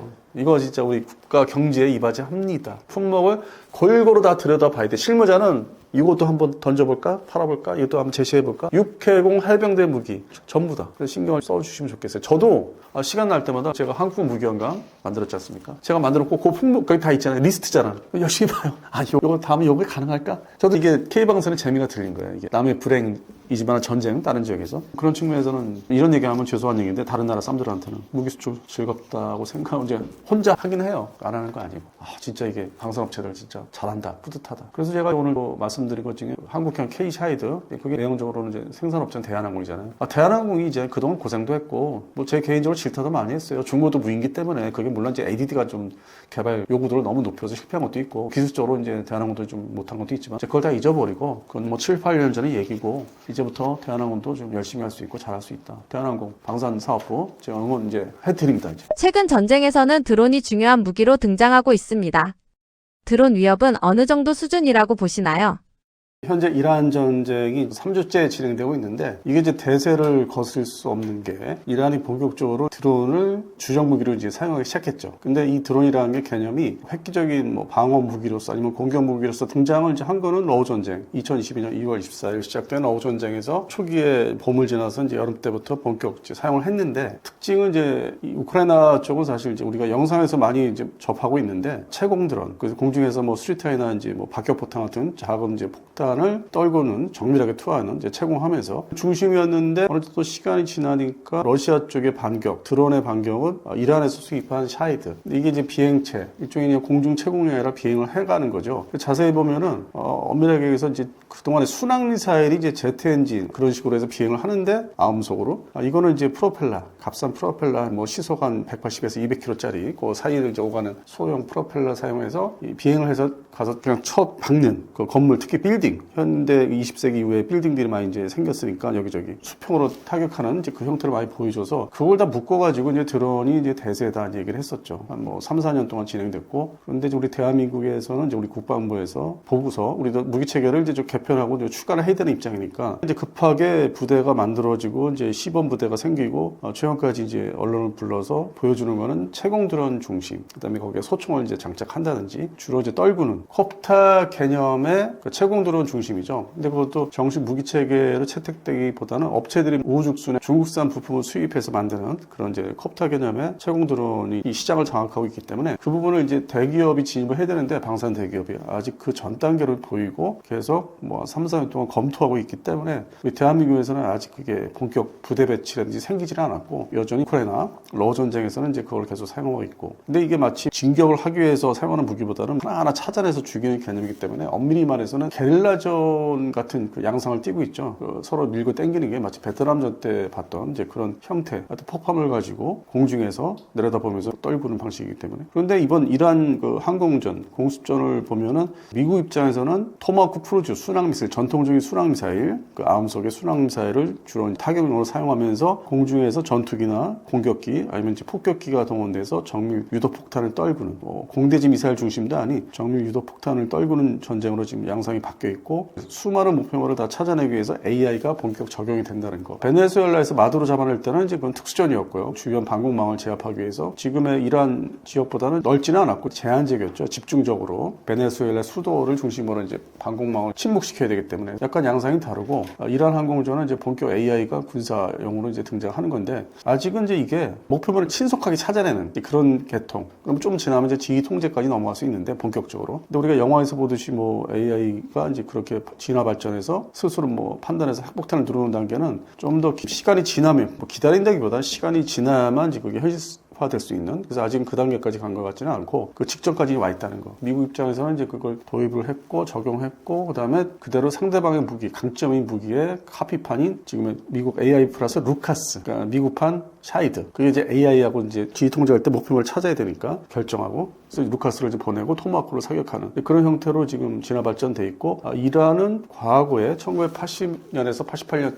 그 사이에 이라크 전쟁이라고 있었죠. 그때 처음에 저기 이란에서 먼저 사용한 건 아니고 이라크에서 그 소련제 스커드 탄도탄 보통 이제 그 당시에는 한 300kg짜리 그 중점적으로 사용하면서 이미 탄도탄이 어떻게 위력을 발휘하고 자기들이 피해를 받았는지를 경험했죠. 그래서 경험이 있어가지고 그 이후에 전쟁이 이제 끝난 다음에 중간에 91년 걸프전이 있었지만은 그 모든 것을 지켜본 다음에 1993년도부터 본격적으로 탄도탄 개발을 이제 시작하는데 거기에 이제 기술이 도입된 그 대상 국가가 이제 북한도 이제 비슷한 시기에 스쿼드를 계속 발전시키는 대포동 미사일이 그때 등장을 했었는데 그래서 동시에 이제 이란하고 북한하고 한 통속이다 했던 얘기는 시작은 이제 그때고요. 그래서 탄도탄을 지금 대량 보유했는데 그 당시에 개발 성공에서 지금 실전 배치한 거는 다 거의 주류가 이제 액체 로켓. 그리고 나중에 2010년대 들어와서 북한하고 이제 비슷한 시기에 고체 로켓을 도입을 했고 탄도탄에 그 다음에 이제 가장 최근에 2020년대는 이제 극저음속 탄도탄을 이제 만들어낸 거죠. 그래서 이제 3단계로 이제 탄도탄 종류가 있는데 이번에 중점 사용한 거는 이제 액체 로켓이 이제 구형화된 건데 사용할 수 있으니까 스쿼드 계열 발전시킨 거. 뭐 이름이 여러 가지 있습니다. 그 집중적으로 이제 사격을 하는 거죠. 어차피 소모를 해야 되니까 없애야 되니까. 근데 주변국, 친미국가, 아랍 국가들을 이제 상대로 걸프반의 아랍 국가 상대로 이제 집중 사격을 이제 했는데 그게 일정량 큰 무기니까 보유하고 있는 양이 이제 줄어들다 보니까 한 3주째 지금 접어들면서 샤이드 중심으로 갖다 이제 빌딩에 처박는 그런 드론 중심으로 지금 옮겨가고 있죠. 과거에 전쟁 양상하고 하여튼 러우 전쟁이 촉발된 건데 시작은 진짜 드론이 대세가 될 수밖에 없고 AI가 이제 본격 등장을 하고 있다. 그래서 이 패러다임이 바뀌는 게 이제 맞습니다. 이거는 이제 거부할 수 없는. 물론 그 전까지 저도 이제 얘기하고 주장했던 게 러우 전쟁을 보면서 콥타 중심의 이제 자폭 드론이 이제 뭐 소규모 전쟁에 주로 쓰인다고 이제 했었어요. 저도 어떤 얘기를 말씀드릴 때. 그런데 지금은 이란 전쟁을 보면서 드디어 이제 하나 넘어가는구나. 무기 체계의 어떤 포트폴리오 구성하는 거라든지 장르가 추가돼서 이제 넘어가고 있구나. 미국도 이제 그걸 실행하고 있으니까 도입을 하고 있고. 그러면 대한민국은 그동안에 한 4, 5년 동안에 22년 이후에 고민을 많이 했죠. 왜냐면 본격적인 그 무기는 재래식 무기, 핵 무기를 제외하고 재래식 무기는 소위 K방산이라고 하는 10대 방산업체가 주로 이제 이끌고 수출을 이제 나갔기 때문에 그걸 외면할 수는 없고 한편으로 이제 트렌드를 좀 잠재울 수는 없기 때문에 같이 고민을 했고 상대적으로 드론이라고 하는 물론 이제 아직은 콥터 중심의 드론 업체들인데 아주 우후죽순처럼 많아요. 알 수 없을 정도의 회사들이 저번에 부산에서 했던 지난 2월 말 했던 드론쇼 거기 가보니까 일종의 방산전시에 비슷한 건데 가보니까 진짜 저 스스로 출구를 들어갈 때 외면을 해버리는 그 정도 수준이에요. 그리고 지금 샤이드 같은 거를 제대로 만들 수 있는 회사는 저 끝에 있는 우리 K방산의 업체들 한 5개, 6개가. 그러니까 뭐 들어가자마자 또 나왔어 뭐 하면서 이제 통과해버리고. 근데 이제 다행히 이제 행사를 이제 다 보고 나서 나오면서 그나마 다행이다고 접했던 거는 대한항공에서 그 한국판 K 샤이드를 어느 정도 만들어 놨더라고요. 그러니까 양산을 이제 앞두고 있는 것 같은데 뭐 최종 테스트를 다 끝내야 되니까. 근데 최초 기획을 해서 입안을 해서 그걸 만들어내서 기술을 이제 완성한 거는 이제 역시 국방과학연구소에서 대란 양산은 이제 일반 방산업체로 넘겨주기 때문에 그래서 국방과학연구소하고 대한항공이 손잡은 거 상당히 좀 이상적이었고 좀 다행이다. 대기업이 개입을 이제 하는 거니까. 그리고 현재 대한항공이 뭐 전자전기라든지 항공통제기라든지 그다음에 블랙호크 특수전략기 개량이라든지 이거를 이제 작년에 25년도에 세 가지 큰 사업을 이제 잡았어요. 간만에 큰 사업이 없었는데 간만에 잡은 거죠. 그래서 회사가 분위기도 그렇고 전반적으로 회사 그룹 내에서 회장도 그렇고 좀 대한항공 방산 부분이 다시 이제 활성화되는 계기가 된 상태에서 추가되고 첨가될 K-차이드 한국판 이게 가세를 하면은 해당되는 업체가 발전되고 대한민국 국방부가 물건을 사줘서 실전부대에 배치하면은 우리도 어느 정도 기본적인 대비 공격용 무기로서 북한이 이걸 공격하면 똑같은 무기로 우리도 미국처럼 루카스 사용하듯이 사용하면 되니까 그런 측면에서는 좀 다행이고 패러다임이 바뀌고 있는 게 이제 지금부터다. 이란전을 통해서 지금부터 진행이 되는구나. 그래서 이 부분은 저도 입장과 생각이 좀 바뀌었죠. 이거는 해야 된다. 그 중소업체는 일종의 협력업체나 하청업체로서 같이 연관은 돼야 되는데 되고 알 수 없는 회사들이 주력이 되면 안 되고 역시 전통적인 큰 방산업체가 주력이 돼서 거기에 다 이렇게 모여야 되는 협력업체, 하청업체가. 그러면 짧은 시간 내에 앞으로 2030년 이전까지 나름대로 북한 대비, 주변국 대비 우리 공격용 드론 어떤 전력이 구비되지 않을까. 그래서 지금부터다 이것도 역시. 그리고 그동안에 국방부에서 예산 증액을 이제 작년부터 올해 이제 26년 예산부터 증액을 한다고 했는데 27년도 예산에는 좀 더 해야 되지 않을까. 드론쇼를 가보니까 그 현지에서 들었던 얘기는 중소업체들한테 먹거리를 주기 위해서 배정하는 예산은 난리가 났었어요. 그때 행사 기간 중에 303억 원을 배정했기 때문에 이거 갖고는 이제 모여있는 회사들이 돈을 나눠서 발전하기는 어렵고 역시 대한항공 같은 큰 회사가 이제 개입을 하면은 뭐 수천억 단위로 증액이 27년부터 28년도 이렇게 넘어갈 수 있는 거죠. 그것도 국방학연구소가 주도를 했기 때문에 현재 이란 전쟁을 보면서 샤이드 그리고 이제 루카스 미국의 그다음에 대한민국의 같은 공교롭게 전쟁 나기 직전인데 K 샤이드를 이제 공개한 거. 저는 좀 전망이 밝고 패러다임을 자연스럽게 넘어갈 수 있는 그리고 걱정되는 부분은 이제 아직 본격적으로 얘기가 안 되고 학자들 중심으로 이제 세미나에서 얘기하는 거는 단계가 있죠. 작년에는 잠수함이었는데 올해는 다행히도 이제 겨울에 세미나 여는 걸 보니까 AI 쪽 군사용의 AI를 어느 범위까지 적용하고 우리가 그거를 확립을 할지 그건 이제 최근에 트렌드가 됐어요. 2월에서 3월 달에. 그래서 그런 측면이 이제 또 덧붙여지면은 우리가 이제 전통적인 컴퓨터 소프트웨어를 이용하는 뭐 지휘 통제나 시뮬레이션 하는 거에서 더 발전시킬 수 있지 않을까. 그러니까 미국이 하는 걸 그대로 우리가 배울 수 있다면은 그렇게 해야 되고 넘어가야 되고 2030년대 대비해서 또 다른 항상 이게 뭐 무기의 발전 진화가 있기 때문에 그걸 맞춰서 해야 되는 입장이고 그래서 또 새로운 분야를 우리가 또 경험을 하고 진입을 해야 된다. 그래서 그런 측면 입장에 이제 와 있고 또 시기가 맞고 이게 해가 새로운 신년인데 거기에 맞게 이제 흐름이 가고 있다는 거, 시작이 됐다는 거. 이란 전쟁의 교훈이 우리한테 시사하는 바가 이제 우리가 배워야 되고 시행해야 될 바가 이제 많다. 이렇게 보고 있습니다. 한국의 비호복합은 드론 대응 무기로 자주 언급됩니다. 이 장비의 특징은 무엇인가요?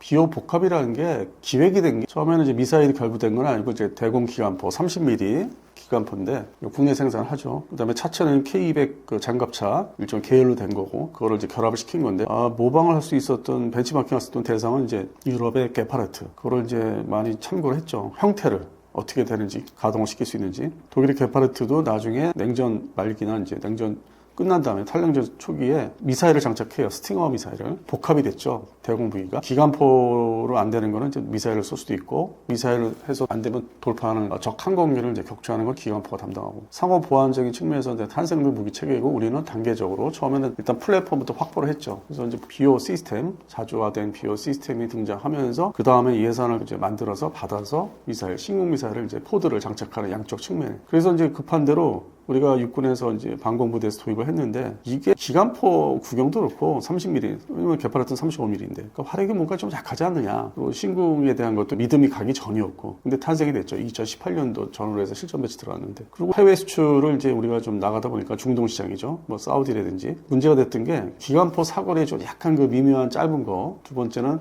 사격 통제 시스템, 레이더 시스템이 아주 완벽하지 않았던 거. 그래서 이제 그게 일단은 좀 별로 이렇게 성과가 없었고 그리고 다음에 이제 이걸 개량한 비호복합 2가 이제 나왔는데 비호복합 2는 지금 이 컨셉, 형태만 나와 있고 모형으로 존재하고 실물이 아직 등장을 안 했고 거기서 지지부진하던 차에 러우 전쟁은 발생했고 그리고 지금의 샤히드가 중심인 이란전 드디어 발발했죠. 그러다 보니까 워낙 이제 이 중동 국가들이 사우디, 아랍에미리트 이런 나라들이 상황이 급하다 보니까 예전에 테스트했던 비오 복합을 가졌으면 이게 경제적이지 않을까. 그다음에 다른 건 몰라도 이 드론을 격추할 수 있겠다. 이렇게 이제 됐는데 아직은 이게 성능이 한반도에서는 북한의 적어도 저속 침투기인 AN2에 대해서는 일정 부분 이제 효과를 보는데 좀 더 물체가 상당히 작은 탐지를 해서 격파를 해야 되니까 사격 지휘 통제 레이더를 이제 개량을 해야 되는데 그 부분이 지금 이제 한다 좀 그런 상태로 와 있죠. 근데 돈이 들어가니까 시간도 있고 그래서 일단 뭐 물건부터 그쪽 지역에서는 뭐 빌려달라고 했었던 얘기도 있어요. 요 짧은 시간에 도입한다는 개념이 일단 빌려서 사용을 해보고서 도입하겠다는 식으로. 근데 이제 그런 측면에서는 당장 우리한테 뭐 K방사 수출에 수익이 되는 게 아니라 또 보완을 해달라고 요구를 받기 때문에 마치 우리가 아랍에미리트의 청웅2에 해당되는 업그레이드 버전을 우리가 지금 해줘야 되는 것처럼 그 레이더 통째로 바꿨거든요. 시스템을 패사에서 A사로. 그런 부분이 추가 투자가 되기 때문에 일단은 도입을 이제 자기들이 일종의 떡밥을 던지는 거죠. 빌려주면은 이제 나중에 도입을 하겠다. 그런 형태인데 그 물량 자체는 우리 육군에 있는 걸 빼줘야 되기 때문에 그러니까 이게 K방산이 22년도부터 문제가 항상 우리 군에 납품할 거, 육군이나 공군에 납품할 거를 빼준다든지 아니면 전 군에 육군에 배치되어 있는 자주포 중에서 부대별로 뭐 한두 문씩 빼서 숫자를 맞춰서 야금야금 빼먹었던 거. 지금까지 에스토니아까지 6문 이렇게 다 그런 식으로 이제 나간 게 중고 제품이라는 게 이 하나 에로스페이스에 있는 물건이 아니고 공장 어디 한쪽에 이렇게 보관하는 있는 물건이 아니라 육군에 나가 있는 물건을 빼돌리는 거예요. 그리고 나중에 만들어 드리겠습니다. 그런 상황이기 때문에 처음에는 K방산을 우리가 발전, 부흥을 시키기 위해서는 어쩔 수 없는데 지금은 우리도 급한데 만약에 북한이 전쟁이 아닌 우리를 테스트해보기 위해서 도발을 하면은 현재 갖고 있는 자산으로 막아야 되는데 그나마 실전 배치되어 있는 그거를 빼준다는 거는 조금 찝찝한 건 있죠. 이거는 차라리 이제 비오 복합 2를 정식으로 우리도 도입할 생각하고 개발하면 모를까 그렇게 해서 짧은 시간 내에 개발해서 업그레이드하니까 레이더 중심으로 그 화력보다는 그런 측면에서 뭐 1년 이내에 어떻게 해봐야 되지 않을까 아니면 그러니까 새로운 레이더 외형도 바뀐 거를 만들기 시간이 많이 걸리면은 내부 소프트웨어를 좀 더 짧은 시간 내에 신속하게 좀 개량을 한다든지 손을 본다든지 정식으로 국가 예산, 국방부 예산이나 R&D 예산 이런 쪽에서 그렇게 해서 뭐 내년에 계약을 한다든지 어차피 이란전이 가라앉으면은 뭐 휴전이나 종전 그런 둘 중에 하나로 가라앉으면은 또 방어하는 입장에서도 새로운 무기, 보충할 수 있는 무기를 또 도입을 해야 되기 때문에 아주 신속하게. 그러면 올해 26년도 지금 이제 3월 말인데 내년 1년 후에는 그 사이에 뭔가 개발이 있나 안타깝지만 빼돌리더라도 좀 개량된 물건을 원할 거고. 그래서 그런 측면에서는 이제 1년이라는 시간 내에 어떻게 좀 해봐야 되지 않을까 하는 생각도 들고 있습니다. 최근 중동과 우크라이나 전쟁에서도 드론 공격이 많이 사용되고 있습니다. 이런 전장에서 대공 방어 체계는 어떻게 변하고 있나요? 우크라이나는 올라가서 러시아의 드론을 이제 격파하는 무기체계들이 등장했는데 스팅이라는 것도 있고 이제 우크라이나제 영국과 공동 개발한 이제 옥토퍼스라는 게 있고 사이즈가 좀 작더라고요. 이게 반대로 갖다 들이받고 경밀하는 거기 때문에 그 중심으로 발전되어 있고 더불어 이제 함께 패트리어트도 계속 필요하고 뭐 서유럽의 다른 뭐 샘프티라는 뭐 방공 미사일도 필요하고 나삼이라고 하는 암람을 지상 발사하는 단거리 지대공 미사일 체계 차량에 탑재한 그리고 독일이 만들어낸 IRIS-T라는 공대공 미사일을 지대공 미사일을 바꾼 그 시스템, 미카를 공대공 미사일을 또 지대공으로 바꾼 시스템 이런 것들은 이제 계속 소모가 됐으면 계속 받아야 되고 도입을 해야 되는 거고 한두 가지 지대공 공중에서 침투 경멸해야 되는 대상들이 여전하기 때문에 동시에 그 소모했으면은 우크라이나도 계속 손을 벌려서 도입을 해야 되는 상황이에요. 근데 자체적으로 만들어낸 거는 이제 스팅, 옥토퍼스 이거는 이제 추가로 이제 대량 생산을 할 예정이라고 하고 그래서 이걸 이번에 이란 공습전에서 반대로 이제 미국 쪽에다가 아니면 아랍에미리트에다가 제안을 했죠. 우크라이나제 뭐 스팅이라든지 이거를 좀 갖다 배치를 해서 한번 사용하지 않겠느냐. 특이했던 게 자기가 먼저 전쟁을 이제 겪고 있고 진행되고 있는데 끝나지 않았는데 방산 수출을 이제 도모한다는 게 그것도 중동 시장. 그러니까 이 중동이라는 지역이 사우디아라비아 반도 중심으로 상당히 먹거리가 되는 시장이죠. 이 무기 수출 시장에서. 그러니까 우크라이나가 이번에 2차 러우 전쟁 나기 전에 그 중간에 14년부터 이제 그 22년 전까지 사이에도 뭐 그런 걸 많이 판매하려고 돌아다녔는데 여전히 그런 근성이 있더라고요. 그쪽 사람들이 그래도 뭐 전쟁이 뭐 자기들 완전 점령당하는 게 아니라고 생각하기 때문에 그래도 먹거리를 방산해서 이제 발전시키겠다. 뭐 폴란드도 지금 그런 입장이고 폴란드도 자기들이 만들어낸 물품들을 대한민국이 좀 사주기 바라는 것도 있고 해서 그런 부분 방공 무기는 이제 계속 성장을 할 건데 기존의 지대공 미사일만 그렇게 이제 성장할 수 있는 건 아니고 그건 너무 비싸니까 드론을 요격할 수 있는 이제 그런 무기 체계들 그리고 기존의 방공포 자동화된 방공포 시스템이 끼어들 여지가 많아졌다는 거. 근데 이제 궁극적으로 전국적으로 끝에 가서는 사실 이게 몇 년 지나면은 그 레이저빔으로 쏘는 체계 또 기동화된 그 체계가 실전 배치가 되지 않을까. 물론 이제 초기 제품들이 여러 가지 우여곡절을 겪겠죠. 실패하는 경우도 있고 성공하는 경우도 있고. 그러니까 이게 자연스럽게 우리가 SF 영화나 어렸을 때부터 쫙 봤던 봤던 그런 모든 영화라든지 뭐 소설이라든지 보면은 다 실천이 되는 거예요. 결국 사람 머릿속에 나온 생각한 게 현실화되는 거죠. 어떤 뭐 순서가 정해져 있듯이 2030년대에 레이저 무기가 이제 출발을 하지 않을까. 지금은 그 좀 과도기 성격으로 여전히 2010년대부터 열심히 모색을 했는데 실패하는 경우도 많았고 여러 가지 방법이 잘못돼서 마치 19세기 때에서 20세기 넘어올 때 그 무기 체계를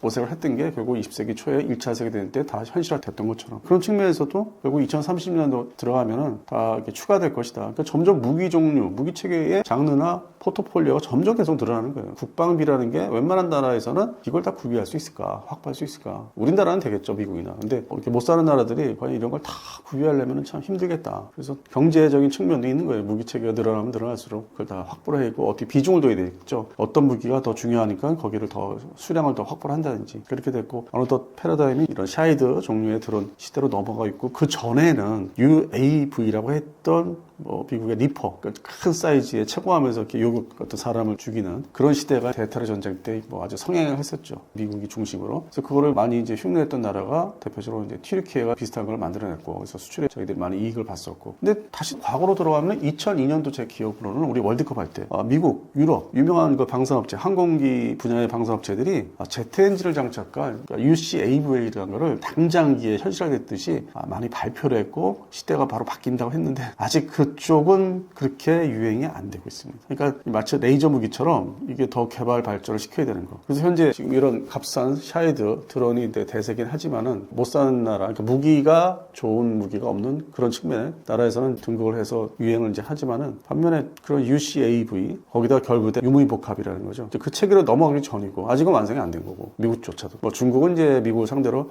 선전전에서 우리도 만들 수 있다고 이제 껍데기 만들어내서 사용하는 경우가 많은데 그 엔진방을 지금 아직 제트 엔진 방식보다는 이제 프로펠러가 이제 유행하고 있고 과거에 20년 전부터 했던 완성시키지 못한 무기들은 또 이제 앞으로 조만간 새로운 전쟁에서 그게 무슨 전쟁인지를 모르겠지만 또 이렇게 패러다임을 바꾸지 않을까. 지금은 샤이드 종류의 드론이 대세인데 한 발짝 한 발짝 준비했고 생각했던 거 실패했던 무기 체계도 이런 거 뭐 레이저 무기 같은 게 여러 가지 또 무기가 있잖아요. 발사체가 뭐 속도가 되게 빠른. 그래서 그런 무기들은 이제 2030년대 결국 등장하지 않을까. 근데 이게 개발하는 돈이 많이 들고 부대 배치하는 게 실전 배치하는 게 돈이 많이 드니까 아직 머물러 있는 거고. 근데 지금은 군사력에서 제대로 구비를 못한 이란이 이걸 사용해서 미국을 상대로 자기들의 성과가 있었던 거고. 그래서 이걸 좀 더 지켜봐야 돼요. 이걸로 하나로 끝나는 게 아니기 때문에 무기체계가 많은 게 지금 등장을 해 있거든. 극초음속 미사일도 사실 이란도 좀 아껴 쓰고 있는 입장이고. 그래서 모든 게 등장했던 중국과 러시아 중심으로 미국도 좀 쫓아가고 있는데 힘들어서 그런 무기체계가 본격 다 포진을 하려면 2030년대가 되지 않을까. 그래서 점점 이 무기체계가 복잡해지고 있어요. 공부할 것도 많아요. 저희 같은 사람들은. 너무 복잡해지기 때문에. 한국군의 드론 대응 능력은 어느 정도라고 보시나요?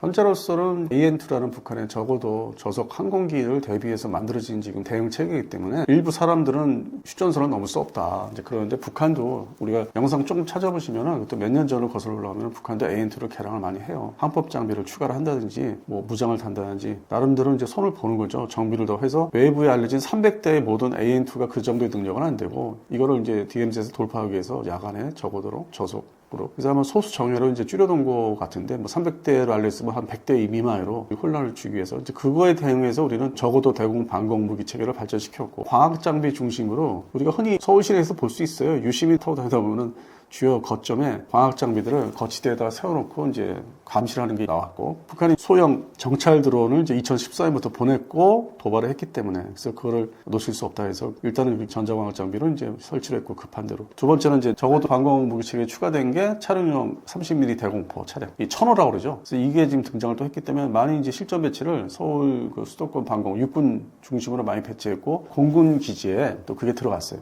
생각보다 빨리. 그러니까 적어도 방공 무기 체계 기본적으로 북한의 이제 저속 항공기들 하다못해 70년대, 80년대 한참 얘기됐던 영화에서도 볼 수 있었던 그 아주 옛날에 그 패러글라이드. 그게 이번에 이제 하마스가 사용했잖아요. 민간 레저 그런 용도로 보인다고 하는데 실제로 이제 그렇게 해서 침투를 했기 때문에 하마스가. 그래서 그것도 여전히 북한에서는 이용을 하고 있는 거고 실전에 대비 투입을 하기 위해서. 그래서 그런 모든 거를 이제 경멸할 수 있는 그 적어도 방공 무기 체계는 신궁도 포함해서 신궁 대공 미사일 적어도 최대 뭐 4km에서 5km 이제 경멸할 수 있는 유효 사거리가 그렇게 해서 준비는 되어 있는데 드론이라는 게 샤이드는 좀 어느 정도 일정 부분 사이즈가 좀 있어요. 근데 그거 더 정확하게 북한의 카메라 일반 DLRS 카메라를 탑재하고 장착해서 내려왔었잖아요. 그러니까 한 바퀴 돌고 한다든지. 그건 너무 또 작으니까. 그러니까 소위 일종의 그 콥터 채공 드론에서 이렇게 수리탄 떨구거나 박격보다 작은 탄 떨구듯이 그거를 탐지하는 레이더 성능이 거기에 결부된 레이더 성능이 적어도 탐지 레이더를 더 개량을 해야 되는 지금 그 소프트웨어 쪽으로 식별할 수 있는 거. 그러다 보니까 그게 사람이 일단 시간을 들여서 일일이 알고리즘을 개선하는 데는 시간이 걸리니까 AI를 적용하자. AI가 식별할 수 있게끔 그 물체가 뭐 새다, 새가 아니다. 이런 부분에서 지금 시도를 이제 하고 있는 걸로 알고 있어요. 근데 지금은 배치가 된 건 아니잖아요. 오늘 이제 빨리 해야 되는데 또 그거를 실전 부대에 적용하려면 시간이 뭐 아무리 빨라도 한 2년 정도 걸리고 획득 사업이나 개량사업이 들어가기 때문에 대응 체계는 개선할 거라고 그렇게 좀 보고 있어요. 그 중간에 과도기, 실전 그 개량 배치가 되기 전이나 새로운 무기 체계가 레이저 지금 청광이라고 있는데 완전 본격적으로 등장하기 전에 아주 대량 생산해서 그 전에 이제 과도기가 있기 때문에 이때를 노리고 북한이 도발하면 일부 당할 수밖에 없다.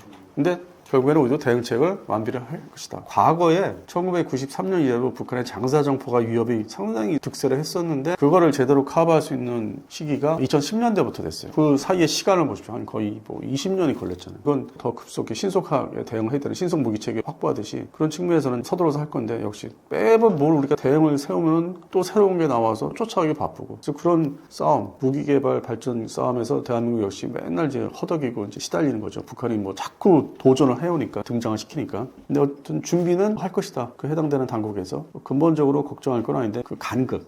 배치가 되기 전에 그 시간에 북한이 도발하면 어떻게 할까? 이제 그런 거는 전 걱정이 된다는 얘기죠. 앞으로 드론을 막기 위한 무기 기술은 어떤 방향으로 발전할까요?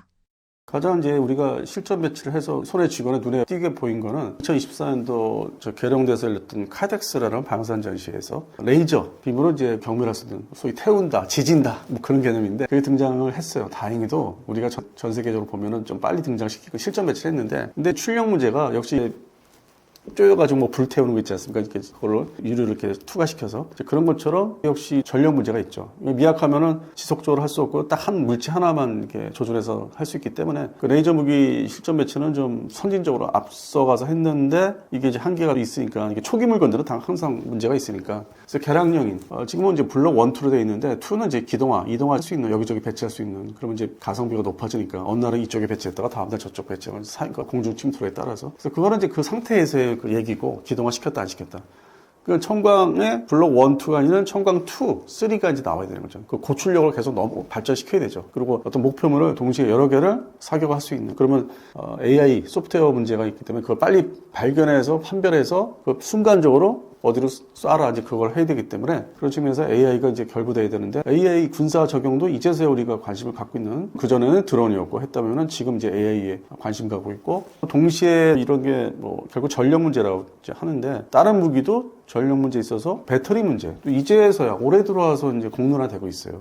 이게 일반 경제 분야에서 얘기되는 게 그대로 군사 분야 적용이 돼서 배터리도 지금 등장했어요. 군용 배터리 어떻게 할 것인가? 미국에 관련돼서 할 건지 아주 독자적으로 우리가 잘 할 건지 그다음에 수출은 그 배터리도 군용 그 물건에 같이 묻어서 어떻게 나갈 건지 이제 얘기가 되고 있더라고요. 불과 공론화된 지가 뭐 한 달 전 제가 구체적으로 일반 그냥 시중에 나와서 세미나에서 그 동향을 보니까 이제 뭐 한 달 아주 공개적으로 얘기하는 게 그런 측면도 지금 등장하고 있기 때문에 종합적으로 이제 그런 쪽으로 그런 전력 문제, 군용 전력이라든지 뭐 배터리 문제, 그다음에 이제 레이저 쪽의 무기를 좀 더 발전시켜야 되는데 다 돈이잖아요. 개발 시간도 있고 업그레이드 할 때는 그쪽으로 집중될 것 같아요. 2030년대는 기존의 탄, 기관포, 그 저렴하잖아요. 그것도. 근데 드론을 막는 데 있어서는 지금 레이저가 더 싸다고 하는데, 근데 출력이 높아지면 과연 그 전력을 이제 확보하기 위해서는 어떨지 연관되는 기자재들이 돈이 들어가니까 그런 기호 복합이라든지 신국이나 이걸 개량형들이 빨리 더 등장을 해야 되지 않을까. 같이, 동시에. 상호 보완. 하면은 비용도 효과면서는 이제 청궁2 같은 그 비싼 패트리어트보다 싸지만은 그래도 우리 한국계 입장에서는 그 값싼 무기는 아니니까. 모든 무기 체계를 경제적으로 어떻게 이걸 다 구비를 할지가 새로운 숙제, 과제로 지금 등장하고 있습니다. 역시 이게 5, 6년 전 아니면 러전쟁 이전 그때는 생각을 못했던 부분이에요. 러전쟁 이전에는 하드웨어 측면인 무기들 그 당시에는 제 기호로는 소위 워리어 플랫폼이 대세였죠. 보병 중심의 장구리나 총기, 헬멧 이걸 어떻게 개선하냐. 그래서 상당히 소규모 업체들이 서로 자기들이 이권 다툼을 많이 하고 아니면 이제 그걸 위장해서 학자들 내세워서 싸움도 많았고. 근데 어느덧 시간이 코로나 시절에 들어오면서 훈련들을 또 이제 어쨌든 했잖아요. 코로나 시절에도 우리 군 훈련, 그다음에 일반 보병부대라든지 특수부대들이 많이 보여줬고, 그런데 뭐 헬멧부터 아주 최일선 부대들이 제가 보기에는 이제 국산들이 많이 이제 생산된 것 같은데, 어뢰 플랫폼 때문에 그걸 제대로 구입 못해서 우리 군들이 뭐 낙후돼 있다, 그 얘기를 이제 할 수 없는 시대로 접어들었죠. 그러면서 드론 시대, 그다음에 앞에 이제 AI를 어떻게 군에 접목을 시킬 건지 벌써 싹 바뀌었어요. 앞으로 예산 집중은 이제 드론 쪽에, AI 쪽에 집중할 때가 이제 왔다. 더 나아가서는 배터리 문제도 생각을 해야 된다. 이런 부분을 주식을 하시는 분들 입장에서는 그 업체가 뭐 소규모 업체들보다는 방산 대기업에서 어떻게 그걸 신경을 쓰고 손을 쓰고 있는지, 그리고 물건을 기존의 뭐 청광 같은 청광 블록 원을 어느 회사에서 만드는지 뒤져보시면은 투자하시는 데 뭐 도움이 되지 않을까, 제가 볼 때. 기존의 뭐 자주포 전차는 뭐 다 알려져 있는 거고, 그냥 일반 기사로 막 나잖아요. 그래서 새로운 시대로 접어드는 거에 대비해서는 이제 투자와 관련돼도 이제 신경 쓰시면 좀 더 도움이 될 것 같습니다. UAE가 청궁2를 선택한 가장 큰 이유는 무엇인가요? 저는 이제 다른 시각을 보고 있습니다. 이게 물량이 기존 전통적으로 미국과 유럽에 의존하던 대공 무기들이 성능 문제는 두 번째고, 조달이 제대로 안 되니까 방공망이 이제 빈다는 거. 예전에 구형의 무기들, 뭐 대표적인 호크 미사일인데 이제 이런 것에 의존할 수 없고, 물론 우크라이나 전선에서는 그것도 필요한 무기라고 해서 이제 일부 넘겨준 적도 있는데, 이제 그거를 이제 메꾸려면은 또 다른 무기가 필요하고, 지대공 미사일이. 그러다 보니까 조달 문제에 있어서 이제 두 번째 가성비를 따지죠. 성능 대비 가격은 얼마냐, 그러니까 대량 조달이 되냐. 그러니까 산유국이지만은 그쪽 지역이, 특히 사우디 같은 나라, 이라크, 그건 이제 많이 보유할 수 있느냐, 같은 돈에 유럽제나 미국제에 비해서. 그다음에 납키, 이건 그나마 상대적으로 우리 혼자만 이렇게 생각하면 빠른 거는 아닐 수도 있어요. 우리 혼자 해당되는 발주국하고 우리하고 둘이 그것만 생각하면 빠른 건 아니고 비교를 하게 되잖아요. 그러니까 우리가 흔하게 뭐 입버릇처럼 가성비 얘기하는데, 납키를 뭐 자랑하듯이 업체에서 얘기하는데, 거기에 이제 붙을 단어는 상대적으로, 그러니까 기존의 전통적인 백인 국가 중심의 방산 업체보다는 우리가 빠르고 가격이 싸다, 이렇게 얘기를 해야죠. 그게 정확한 얘기죠. 우리만 아주 뭐 특별하게 처음부터 태어나서 이게 아주 활개를 치는 것처럼 얘기하면 안 되고, 항상 상대가 있는 거니까, 경쟁자가. 그래서 그런 측면에서는 이제 우수하다는 거죠. 그래서 나머지 빨리 도입할 수 있는 측면에서 발주하면 몇 년, 뭐 1년, 2년 이걸 다 비교해서 우리 이렇게 발주가 됐고, 이번에 이제 워낙 급하다 보니까 납품한 거는 한개 포대, 그거는 이제 교육 훈련용으로 들어간 거예요. 그다음에 한개 포대는 뭐냐, 다른 거는 그거는 아랍에미리트 버전이라고 하는데, 사실은 회사에서 A사례대로 넘어가기 위한 개량용, 현지 개발을 테스트 해봐야 되니까 이제 하나 시스템에서 만드는 물건 가져가서, 뭐 디자인도 상당히 좋아요. 먼저 우리 공군에서 보유하고 있는 이상한 상자각 막 돌리듯이 막, 그거는 처음부터 그랬어요. 별로 디자인도 안 좋고. 근데 두 번째 대량 물건 나온 거, 전시회에서 큰 모형을 볼 수 있어요. 그거는 뭐 아주 서구 제품의 디자인 자체가 전혀 꿀리지 않는, 그게 지금 가 있었던 거예요. 그 포대가, 시제품이 같이 가서. 급하니까 이제 다 사격을 한 거고. 그러니까 무슨 뭐 모형이나 이런 게 아니라 실전에 투입할 수 있는 물건들이죠. 그리고 나머지 포대는 이제 올해 6월 달부터 서둘러서 이제 포대를 다 각각 완성해서 이렇게 넘겨야 되는 거고, 뭐 미사일 발사기, 발사관 있는 발사기, 지휘 통제 시스템, 그 어떤 차량도, 그다음에 레이더, 추적 탐지 레이더, 요격할 수 있는 레이더 이렇게 명령하다라는. 그다음에 발전기를 가동할 수 있는 지원 차량. 그게 하나의 포대가 여러 개 모이면 그걸 넘겨줘야 되고, 두 번째 이제 포대를 넘겨줘야 되고, 그래서 차례차례 넘기면은 이제 그게 원래는 2032년까지라고 했는데, 이게 뭐 여러 가지 물건 만드는 과정과 시간이 있으니까 그렇게 단축을 해도 2030년 한 2년 정도는 단축할 수 있지 않을까. 서둘러서 14시간 교대, 뭐 2교대, 3교대를 하면은 그 작은 공장에서, 공장도 확대해야 되는 문제가 있고, LIG 때문에 같이 협력하는 뭐 하나 시스템 레이더 만드는데도 하루아침에 만드는 게 아니라 자동화돼 있어도 사람이 관리하면서 자동화하는 거거든요. 그 큰 레이더 같은 거는, 레이더판. 어떨 때는 옛날에는 뭐 숫작업도 했지만 앞에 이렇게 펼쳐놓고 음식 만들듯이 큰 그 판에서. 그래서 그런 시간이 걸리기 때문에 뭐 한 2년 정도 계약 그 기간에 모든 걸 다 완전히 납품하는 데 있어서 2년 정도 좀 땡길 거라 좀 보고 있어요. 워낙 상황이 이제 시작된 거고, 이란이 결국 뭐 망한다 이건 아니기 때문에, 나라 자체가 소멸된다 그건 아니고, 또 다른 이제 마치 러우 전쟁의 어떤 과정처럼 향후에 4년, 5년을 보면은 미국이 어떤 대통령이 들었든 간에 또 공격을 할 수가 있죠. 이스라엘 저기 개발하고 있어, 부서지고 망가진 핵무기, 그거를 다시 만들고 있다, 살아나고 있다 하면 또 이제 전쟁을 일으킬 거라고요. 그러면 그 사이 이란도 탄도탄을 더 만들고 있을 거고, 그 배후 세력들은 여전히 러시아하고 중국이 해당되는 그 제품의 그 탄도탄의 재료들은 다 줄 것이고, 러시아도 자기가 뭐 우크라이나 상대로 계속 하고 있지만은 어떻게든지 그거는 다 모아가지고 줄 것 같아요. 탄도탄을 다 보강할 것이고, 드론은 더 만들기 쉬우니까 개량한 거, 비행거리가 늘어난다든지 해당되는 탄두가 더 고폭탄을 간다든지 지금보다, 그 중점적으로 이제 두 가지가 보충, 기축을 더 할 것이고, 전쟁이 이렇게 휴전으로 가고 종전을 간다 하더라도 이게 뭐 완전하게 끝난다고 보지는 않아요. 이제 시작이지. 그리고 이제 이번에 보면은 이러한 점에서 보면은 예상외로 수량 미사일은 사용을 하는데 수량 거기에서 비중은 세 번째로 좀 보이더라고요. 그런 측면에서 특징이 있고 그래서 이 청국2가 수량 미사일이나 탄도탄을 요격하는 미사일로 개발이 됐는데 청국2가 근데 지금 드론을 이제 상대로 싸워야 되니까 가성비가 딱 안 나오는 거죠. 그 미사일 자체가. 이걸 볼 때는 우리가 지금 개발 중인 그 LAMD 적어도 방공 체계가 이것도 빨리 완성돼야 돼요. 그래서 한 3년 전부터 공개가 되고 컨셉이 2023년부터 공개가 되고 했는데 이것도 지금 이렇게 되다 보니까 수출 상품뿐만 아니라 우리 내수, 우리 국군의 배치 빨리 해야 되니까 수도권 방공 문제가 있으니까 국방비가 결국에는 돈이에요. 거기에 이제 결부되어 있는 엔지니어들은 다 잘돼 계시니까 회사 다니고 있으니까 그 회사에다가 개발비나 완성 비용이나 양산 비용 그걸 더 이제 줘야죠 많이. 이게 뭐 특정 업체를 얘기를 하는 게 아니라 자주포 같은 경우는 우리가 어느 정도 다 이제 갖추니까 일부 부대별로 빼서 수출됐잖아요. 워낙 많이 갖고 있으니까. 그리고 나중에 보충해 주는 거 완전 하드웨어 측면이고. 근데 미사일은 좀 한 단계 다른 무기 체계니까. 그런 측면에서는 트렌드나 패러다임을 단순한 자주포에서 넘어가야 되는 상황이 강요를 받는 거죠. 어떻게 보면 그 전쟁으로 인해서 러우 전쟁 때는 자주포 득세했는데 중동전은 미사일이다. 그러니까 지금은 지대공 미사일 때문에 적어도 방공망이 LAMD의 완성을 서둘러야 되는 상황이고 그 다음에 이거는 방공 무기죠. 그럼 공군 입장에서는 이스라엘이 저렇게 뭐 미국은 일단 제껴놓고 이스라엘이 저렇게 정밀 폭격을 해서 시리아 내전 때부터 레바논 지역도 그렇고 저거 폭탄 잘 때려볼 수 있는데 갖다 붙는데 전투기는 우리가 똑같은 걸 사용하네. F-15, 16, 35. 그리고 우리도 어느 정도 저 정밀 유도 폭탄, 레이저 유도 폭탄이나 GPS 유도 폭탄을 미친듯이 샀어요 우리가. 정말 시중에 이 얘기가 흘러나온 게 아니 대한민국 공군은 무슨 정밀 유도 폭탄 보통 사거리가 25km 평균 요게 아주 뭐 올인하고 있어 미쳐 있어. 그러면서 그 이상의 정밀 유도 폭탄은 또 사거리가 50km 이상 가는 거는 근데 사실 그 외국 업체가 얘기하는 거죠. 이거는 신경도 안 써. 미국제 이거 평균 25km짜리만 사고 있어. 아주 뭐 엄청 쟁여놓고 있는데 또 산대.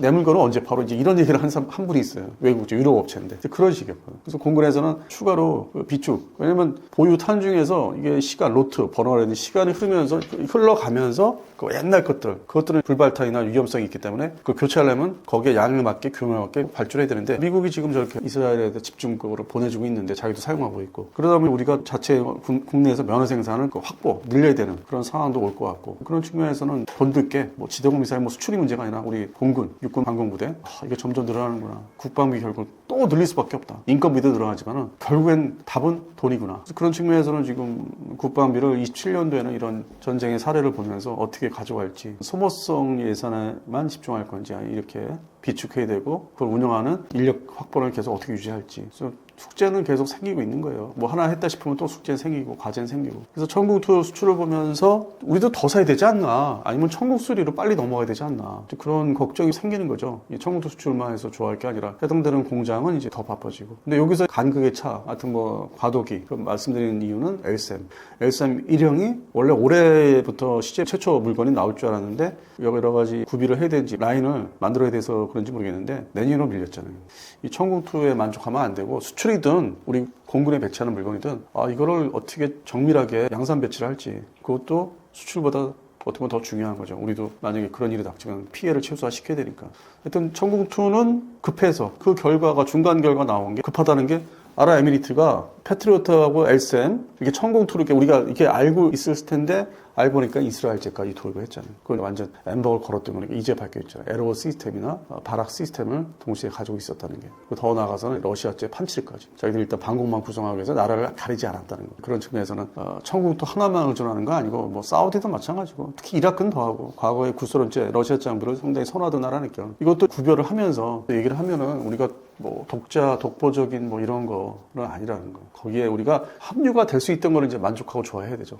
그런 시장이었는데 여기도 우리가 드디어 합류를 했다. 성공했다. 전차 자주포에서 벗어나서 발전시켜서 미사일까지 이제 판매하는 나라가 됐다. 그럼 그 다음에 뭘까? 그게 이제 기다리고 있는 게 캐나다 잠수함 수출이 되냐 안 되냐 올해 안에 여름. 본격적으로 여름 더우기 직전에 6월달까지. 두 번째는 사우디에 저렇게 전쟁 간접적으로 겪고 있는데 옆에서 거기도 이제 결국 잠수함이 나왔죠. 소요가. 그거는 결국에는 이란 때문인데 잠수함을 우리가 그쪽에다 팔 수 있느냐. 그리고 방공 구축함 미사일 호위함. 그동안에 있는 건 프랑스제인데 좀 시원찮았어요. 성능이 미사일을 수직발사에 달 거라도. 좀 더 극대화되고 확대된 방공 구축함을 원하고 있어요. 그러려면 우리가 KDDX의 설계도가 지금 있는 거는 잠정적인 거고 확정이 업체를 통해서 확정돼서 건조가 들어가면 그거 갖다 띄울 수 있어요. 그럼 먹히거든요. 근데 지금의 대구급이나 충남급 호위함 가지고는 어림도 없고 안 맥히고. 그러니까 내수 국내 우리 군에서 채택해서 생산을 하면은 그게 수출 시장에서 이제 큰 수를 칠 수 있는데 그 잠수함 분야하고 이제 수상전텀이 아직 그러기 직전이고. 그다음에 이제 지금 3월 이제 중순인데 3월 말에 KF-11에 드디어 이제 실전 배치형 전투기가 행사를 갔잖아요. 날짜로는 뭐 이번 달 말인데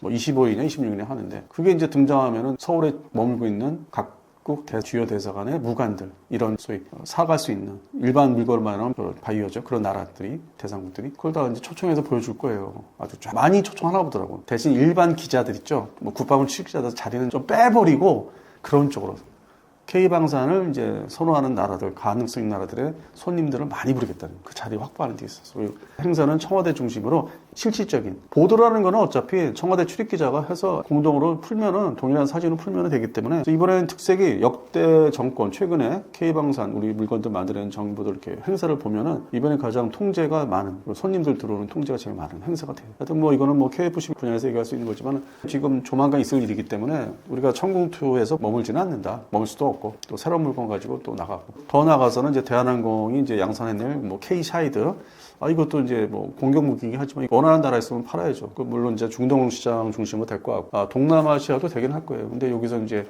미국에 물건 나오겠죠. 그것 때문에 그러면 이제 가격으로 또 경쟁하면 우리가 좀 더 나을 것 같고 성능은 비슷한데 그런 측면에서는 이제 드론도 이제 수출 상품으로서 등장할 예정이다. 일반 그 콥터 드론이 아닌 갖다 그냥 처박는 비행해 와서 순항 미사일처럼 K방산은 이제 발전을 계속 해 나갈 수밖에 없다. 이거를 관리를 방위사업청에서는 잘해야 된다. 특히 수출 부서에서 그런 이제 부탁을 이제 말씀을 드리는 거고 개인적으로. 천궁2는 중거리 방공 미사일 체계로 알려져 있습니다. 군사 전문가 관점에서 이 무기의 핵심 성능은 무엇인가요? 근본적으로 1950년대 미국 중심으로 보면은 나이키 허큘리스, 호크 미사일은 중고도 미사일이거든요. 그때는 뭐 애널로그 방식으로 이제 사격 지휘 통제를 했던 시절이지만은 지금은 다 사용하지 않는 우리 대한민국 공군에서 이제 그거로도 출발했는데 나이키 허큘리스는 이제 패트리어트로 대체를 잘 했어요. 2008년부터 호크 미사일 중고도 보통 15km 정도의 그 고도나 사거리를 이제 갖는 15km 정도의 사거리죠. 그런 고도를 방어할 수 있는 미사일이 미국에서 만들지를 않는 거예요. 미국은 항상 90년대부터 단일화시켜요. 뭐 전차 한 종류 뭐 이런 식으로. 그러다 보니까 패트리어트에만 이제 집중하고 물론 사드락이 등장하지만은 복잡하지가 않은 거예요. 무기 체계가. 그러니까 만들지를 않다 보니까 결국 스스로 이제 이런 부분 미국이 손대지 않는 무기는 우리가 독자적으로 만들 수밖에 없고 미국이 일단 여러 가지 형태로 간섭을 안 하니까 알아서 해 뭐 이런 식이니까. 그러다 보니까 이 중고도 미사일은 소위 M셈이라고 시작을 했죠. 우리가 혼자 해야 되는데 고민을 많이 했죠. 기반 기술이 없었기 때문에 지대공 미사일에 대한 게 아예 없었기 때문에 정비해본 것밖에 특히 그 호크 미사일 정비 LIG 금성 정비 시절 때부터 77년부터 근데 다행히도 우리가 96년도에 러시아로부터 기술을 받을 수 있는 상황이었어요. 그 전에 96년 이전에 러시아한테 우리가 개방을 하고 국교를 이제 수입하면서 돈을 빌려달라고 해서 빌려줬어요. 그때 참 힘들 때니까 90년대 초반에 소련에서 소비에트 연방 붕괴되고 러시아로 되면서 돈이 이제 쪼달리니까 주변 데리고 있던 나라들이 다 독립을 시키니까 자기가 이제 그 안에서 재원이 마련이 어려우니까 있는 거 갖다 팔아야 되는 거예요. 또 군사 기술까지 무기까지 그냥 있는 거 팔아서 먹고 살아야 되니까 일단 이 고비를 넘기자. 지금은 안 그렇지만은 러시아가 그 덕분에 불검 사업이라고 이름 지어서 덕분에 도입이 기술이 뭐 T-80 전차뿐만 아니라 기술까지 뭐 어떻게 해서 체결이 돼서 받을 수 있었던 거죠. 일단 그들은 팔고 가서 그 돈을 갚지를 말아야 되는 상황이니까 뭐 이자 돈도 일설에 하면은 그 해당되는 엔지니어들하고 상당히 뭐 친밀하게 사귀어가지고 중요한 기술들을 뭐 다 입으로 다 털어내서 받은 것도 있다고 그러고 그런 에피소드도 있다 하는데 뭐 확인된 얘기는 아니고 정식으로 도면 같은 거 받아야 되고 뭐 기술 그 노하우를 받아야 되니까 서류에 의해서 그런 측면에서는 이제 96년부터 개방이 우리한테 돼서 받아온 거를 중간에 이제 처음 시작한 미사일 쪽은 이제 신궁 부터 시작을 했고 단거리부터 그러다가 이제 2000년대 들어와서 2002년부터 본격 개발 시작한 게 이제 M셈이란 지금의 천궁 시리즈죠. M셈으로 시작이 돼서 여러 가지 모색하고 그러다 보니까 앞서 말씀드린 대로 그 레이더 시스템이 못생기게 나왔잖아요. 이상한 무슨 트럭에다가 얹어갖고 막 회전시키면서 그런 배경이 있는 거죠. 러시아 기술을 이제 적용하다 보니까 타격지휘 통제 레이더에 대해서 못생기게 나온 것도 있고 디자인 측면에서 내부 시스템이 나쁜 거는 아닌데 그 당시 기준으로 폐사 그렇게 해서 하고 이제 미사일도 추력 편향기라고 해서 이렇게 쫙 쏘면서 옆에서 튀어서 바로 꺾어지면 날아가잖아요. 처음 봤을 때 되게 신기했죠. 근데 지금 봐서는 뭐 다 일반화돼가지고 그 웬만한 북한도 하고 있으니까. 그래서 그러한 기술, 그 당시에 20여 년 전에는 아주 대단한 기술이었으니까. 그렇게 해서 미사일도 완성하고 다 러시아 기술이고 다만 이제 그 안에 소프트웨어나 알고리즘이나 이거를 이제 우리 한국 한반도에서 적용시키려면 좀 다른 부분이 있을 거 아니에요. 뭐 러시아 쪽하고 다른 게. 그렇게 해서 그거를 결합을 잘 시킨 거죠. 엔지니어들이 아주 뭐 밤새가면서 열심히 잘 했죠. 마치 우리가 T-50 개발할 때처럼. 제 시간에 탄생됐고 행사를 완성됐다. 다 끝났습니다. 그걸 이제 국방과학연구소에서 참 눈물을 흘릴 정도로 공개 행사를 2012년도에 했어요. 근데 그때 제가 이제 2012년도에 봄인 같은 갔는데 진짜 놀랍고 자랑스럽고, 근데 또 행사가 요즘하고 달리 대대적으로 사람을 안 불렀어요. 관계자들만 강당에 모여놓고 경과 보고하고 시스템 보여주고, 덕분에 하여튼 저는 잘 보고 왔는데, 그게 2012년도고 그 이후에는 이제 실전 배치를 서둘러서 했어요. 그래서 2013년, 14년 생산 들어가서 초도 제품이 우리 육군이 아닌, 이건 이제 중고도니까 방공미사일이 배치된 게, 제가 봤던 게 인천공항 주변에 인천포대, 그리고 저희가 취재를 이제 단독으로 가서 봤었고, 그리고 그날로부터 10년이 지난 거고 이제 수출이 이제 본격적으로 나가는 거고, 이게 전 세계적으로 미국이 개발을 하기 싫어서 자기는 패트리어트를 다 하다 보니까 그 간극을 메꾸기 위해서 이 천국 시리즈는 이제 우리나라 개발을 했고, 근데 우리나라 한 게 아니라 같은 시기에 일본도 M셈이 있고 비슷한 성능에, 그다음에 대만도 있습니다. 하필이면 동북아시아에 집중이 됐죠. 그게 M셈은 개발해 미국이. 그러면서 동시에 패트리어트 다 팔았고, 그 밑에 하층, 그러니까 패트리어트 시스템의 밑에 층을 이제 보강을 이제 하기 위해서 이렇게 등장한 미사일이고, 앞으로 시간이 흐르면은 중고도 고고도 이거 다 통합하면 안 되나 하는 생각도 들고, 저고도는 워낙 뭐 낮으니까 안 된다 하더라도 이게 경제적으로 앞으로 2030년대는 통합된 뭐 미사일이 있으면 안 되나 하는 생각도 들어요. 물론 그 시스템의 크기나 고체 연료 문제가 있겠지만, 그 사이즈 문제가 탄두보다는 경제적인 측면이 좀 모자되다 보니까 레이저 무기 얘기 나오는 거고, 그것도 뭐 아주 고고도까지 옛날부터 뭐 레이건 시절부터 레이저로 뭐 대륙과 탄탄을 뭐 지진다, 뭐 경멸한다, 이제 그건 개념은 뭐 아주 오래됐으니까. 그래서 결국 2040년대, 50년대 하면 이제 그런 것들이 현실화되지 않을까. 시간이 가면 갈수록 기술은 발전하니까. 그다음에 AI 기술 접목하면 뭐 안 되는 게 없다고 하니까. 그래서 천국토론 현재로서는 아쉽고 급한 대로 그런 중고도 호크미사일을 이제 대체하는 물건으로서 자리를 잘 잡고 수출해 나가는데, 이게 영원하고 무한적으로 나갈 수 있는 건 아니고, 그러다 보니까 극초음 미사일 대비해야 되니까 천국3로 빨리 넘어가려고 하는 거고, 그래서 계속 개량, 버전 업그레이드. 마치 호크 지대공 미사일이 뭐 PIP 1, 2, 3로 가듯이 우리도 3까지 가는 거 아닌가. 지금 중고도 미사일로서는 이제 활약하는 거죠. 핵심이 고도 15에서 40km까지 이제 넓혀야 되는 과제를 안고 있어서 그게 KAMD의 주력이 되는 거죠. 천궁2 이후 한국의 차세대 방공 체계도 개발되고 있습니다. 앞으로 방공 무기 기술은 어떤 방향으로 발전할까요?